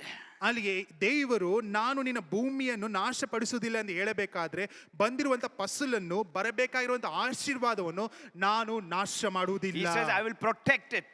ನಾನು ಅದನ್ನು ಸಂರಕ್ಷಿಸುತ್ತೇನೆ. That means I will bless your income, I will bless your future. ಅದರ ಅರ್ಥ ಏನೆಂದರೆ ಭವಿಷ್ಯತ್ ಕಾಲವನ್ನು, ಅದು ಮಾತ್ರ ಅಲ್ಲ, ಬರುತ್ತಿರುವಂತಹ ವರಮಾನಗಳನ್ನು ನಾನು ನಿಮಗೆ ಆಶೀರ್ವಾದ ಮಾಡಿಕೊಡುತ್ತೇನೆ. You will be protected from the pest and all the insects. ಹುಳಗಳಿಂದ ನಾಶಪಡಿಸುವಂತ ಎಲ್ಲ ಹುಳಗಳಿಂದ ನಾನು ನಿಮ್ಮನ್ನು ಕಾಪಾಡಿ ನಿಮಗೆ ಬಿಡುಗಡೆ ಕೊಡುತ್ತೇನೆ. And you will be safe. ನೀವು ಸುರಕ್ಷತೆಯಿಂದ ಕಾಣಲ್ಪಡುತ್ತೀರಾ. When your tithes will bring and God says, I will bless you. ಅದು ಮಾತ್ರ ಅಲ್ಲದೆ ನೀವು ನಿಮ್ಮ ದಶಮ ಭಾಗವನ್ನು ತೆಗೆದುಕೊಂಡು ಬರುವಂತ ಸಮಯದಲ್ಲಿ ನಾನು ನಿಮ್ಮನ್ನು He ಆಶೀರ್ವದಿಸುತ್ತೇನೆ. will bless the work of your hand. ನೀವು ನಿಮ್ಮ ಕೈ ಕೆಲಸಗಳನ್ನು ದೇವರು He will ಆಶೀರ್ವದಿಸುತ್ತಾನೆ. bless your bank balance. ನಿಮಗೆ ಇರುವಂತ ಬ್ಯಾಂಕ್ ಬ್ಯಾಲೆನ್ಸ್ ಅನ್ನು ದೇವರು ಆಶೀರ್ವಾದ He will ಮಾಡಿಕೊಡುತ್ತಾನೆ. bless you with your good health. ಅದು ಮಾತ್ರ ಅಲ್ಲ, ಉತ್ತಮವಾದ ಆರೋಗ್ಯವನ್ನು ದೇವರು ಕೊಡುತ್ತಾನೆ. You will have enough and you will increase your business, your finance and everything that you need. ನೀನು ಮಾಡುವಂತ ವ್ಯಾಪಾರಗಳಲ್ಲಿ, ನೀನು ಮಾಡುವಂತ ಕೆಲಸ ಕಾರ್ಯಗಳಲ್ಲಿ ದೇವರು ಅಧಿಕವಾಗಿ ಆಶೀರ್ವದಿಸಿ ಅದರಲ್ಲೇ ತೃಪ್ತಿಗೊಳ್ಳುವಂತೆ ದೇವರು ಮಾರ್ಪಡಿಸುತ್ತಾನೆ. I will not destroy your fruit of your ground. ನಿನ್ನ ಭೂಮಿಯಲ್ಲಿ ಬೆಳೆದಿರುವಂತ ಫಲಗಳನ್ನು ಎಂದು ನಾಶಪಡಿಸುವುದಿಲ್ಲ. I will protect you. ನಾನು ನಿಮ್ಮನ್ನು ಸಂರಕ್ಷಿಸುತ್ತೇನೆ. And I will protect your crops from all the pest and the devourer. ನುಂಗುವಂತ ಹುಳಗಳಿಂದ ಪ್ರತಿಯೊಂದನ್ನು ನಾನು ನೀವು ಬೆಳೆದಿರುವಂತ ಬೆಳೆಗಳನ್ನು ಕಾಪಾಡಿ ಅದನ್ನು ರಕ್ಷಿಸುತ್ತೇನೆ. By your tithes and offerings, your income will be blessed and you also will be blessed and you will be safe with the protection of God.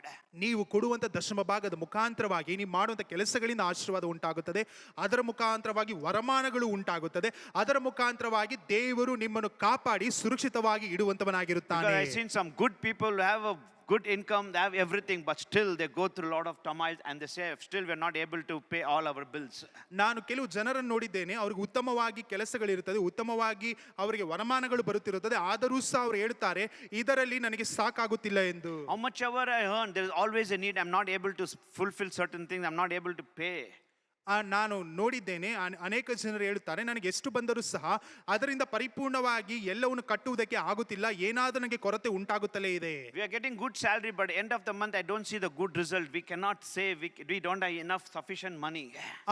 ಕೆಲವು ಜನರು ನೋಡಬೇಕಾದ್ರೆ ನಮಗೆ ಉತ್ತಮವಾದಂತ ಸಂಬಳಗಳು ಬರುತ್ತಿದೆ, ಆದರೂ ಸಹ ತಿಂಗಳ ಕೊನೆಯಲ್ಲಿ ನೋಡಬೇಕಾದ್ರೆ ಹಣವು ಎಲ್ಲಿ ಹೋಗುತ್ತಿದೆ, ನಮಗೆ ಅದನ್ನು ಸಂರಕ್ಷಿಸಿಕೊಳ್ಳುವುದಕ್ಕೆ ಆಗುತ್ತಿಲ್ಲ ಎಂದು ಅನೇಕ ಜನರು ಹೇಳುತ್ತಾರೆ. The fourth thing, what it means, blessing mentioned, God says is simply means that He will destroy the destroyer. ಅಲ್ಲಿ ನಾಲ್ಕನೇದಾಗಿ ದೇವರು ಏನು ಹೇಳುತ್ತಿದ್ದಾರೆ ಅಂದ್ರೆ ಅಲ್ಲಿ ಸಂಹರಿಸುವಂತವನನ್ನು ದೇವರು ಸಂಹರಿಸಿ ಬಿಡುತ್ತಾನೆ. Amen. Amen. Everything God destroys, the destroyer which destroys all our crops of blessing. ಯಾವ ಒಂದು ಸಂಹಾರಕನು ನಮ್ಮ ಬೆಳೆಗಳನ್ನು ನಾಶಪಡಿಸುವುದಕ್ಕೆ ಬರುತ್ತಾನೋ ಅಂತ ಸಂಹಾರಕನನ್ನು ದೇವರು ಸಂಹರಿಸಿ ಬಿಡುತ್ತಾನೆ. And finally the fifth thing, ಐದನೇದಾಗಿ ಕೊನೆಯದಾಗಿ in the 11th verse, 11ನೇ ವಾಕ್ಯದಲ್ಲಿ same thing, ಮತ್ತೆ God says, ದೇವರು ಹೇಳುತ್ತಾರೆ, nor shall the vine fail to bear fruit for you in the field. ನಿಮ್ಮ ದ್ರಾಕ್ಷಿಯ ಹಣ್ಣು ತೋಟದಲ್ಲಿ ಉದರಿ ಹೋಗದು. Neither shall the vine fail to bear a fruit for you in the field. ದ್ರಾಕ್ಷಿಯ ಹಣ್ಣುಗಳು ಬೆಳೆಯುತ್ತಲೇ ಇರುತ್ತವೆ, ಅದು ಎಂದಿಗೂ ಬಿದ್ದು ಹೋಗುವುದಿಲ್ಲ.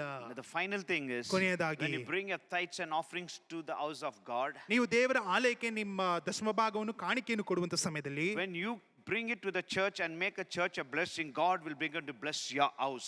ನೀವು ಸಭೆಗೆ ತೆಗೆದುಕೊಂಡು ಬಂದು ಸಭೆಗೆ ಆಶೀರ್ವಾದಕರವಾಗಿ ನೀವು ಕಾಣಲ್ಪಡುವಂತ ಸಮಯದಲ್ಲಿ ದೇವರು ನಿಮ್ಮ ಕುಟುಂಬವನ್ನು, ನಿಮ್ಮ ಮನೆಯನ್ನು ಆಶೀರ್ವದಿಸುವಂತವನಾಗಿರುತ್ತಾನೆ. The fifth thing it says, God will bless your labor and it will be fruitful. ಐದನೇದಾಗಿ ದೇವರು ಹೇಳ್ತಾರೆ, ನೀನು ಪ್ರಯಾಸ ಪಡುವುದರಲ್ಲಿ ದೇವರು ಆಶೀರ್ವದಿಸಿ ಅದರಿಂದ ನೀನು ಫಲವನ್ನು ಕಾಣುತ್ತೀಯ.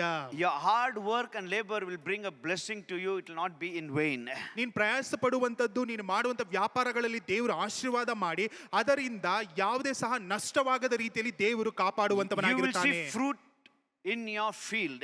ನೀನು ನಿನ್ನ ತೋಟದಲ್ಲಿ ಹಣ್ಣುಗಳನ್ನು ಕಾಣುವುದಕ್ಕೆ ಪ್ರಾರಂಭಿಸುತ್ತೀಯ. You will see the fruitfulness and the blessings in your family. ನಿನ್ನ ಕುಟುಂಬದಲ್ಲಿ ಬರಬೇಕಾಗಿರುವಂತಹ ಆಶೀರ್ವಾದವನ್ನು ಕೊಡು, ಹಣ್ಣನ್ನು ಫಲಗಳನ್ನು ಕಾಣುವುದಕ್ಕೆ ಪ್ರಾರಂಭಿಸುತ್ತೀಯ. And God said, I'll protect your fruit. ದೇವರು ಹೇಳುತ್ತಾರೆ, ನಿನ್ನ ಹಣ್ಣನ್ನು ನಾನು ಕಾಪಾಡುವಂತವನಾಗಿದ್ದೇನೆ. And I will help you to be fruitful. ಅದು ಮಾತ್ರವಲ್ಲದೆ ನೀನು ಹಣ್ಣನ್ನು ಕೊಡುವಂತವನಾಗಿ ನಾನು ನಿನ್ನನ್ನು ಮಾರ್ಪಡಿಸುತ್ತೇನೆ. And peaceful.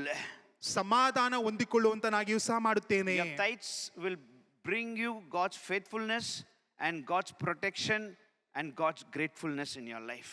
ನೀವು ಕೊಡುವಂತ ದಶಮ ಭಾಗದಿಂದ ದೇವರ ಸಂರಕ್ಷಣೆಯು, ಅದು ಮಾತ್ರವಲ್ಲ ಸಮಾಧಾನವು, ದೇವರಿಂದ ಬರುವಂತ ಉತ್ತಮ ಕಾರ್ಯಗಳನ್ನು ಹೊಂದಿಕೊಳ್ಳುವುದಕ್ಕೆ ಪ್ರಾರಂಭಿಸುತ್ತೀರಾ. And God says, ನಂತರ ದೇವರು you ಹೇಳ್ತಾರೆ, will bear fruit in your field.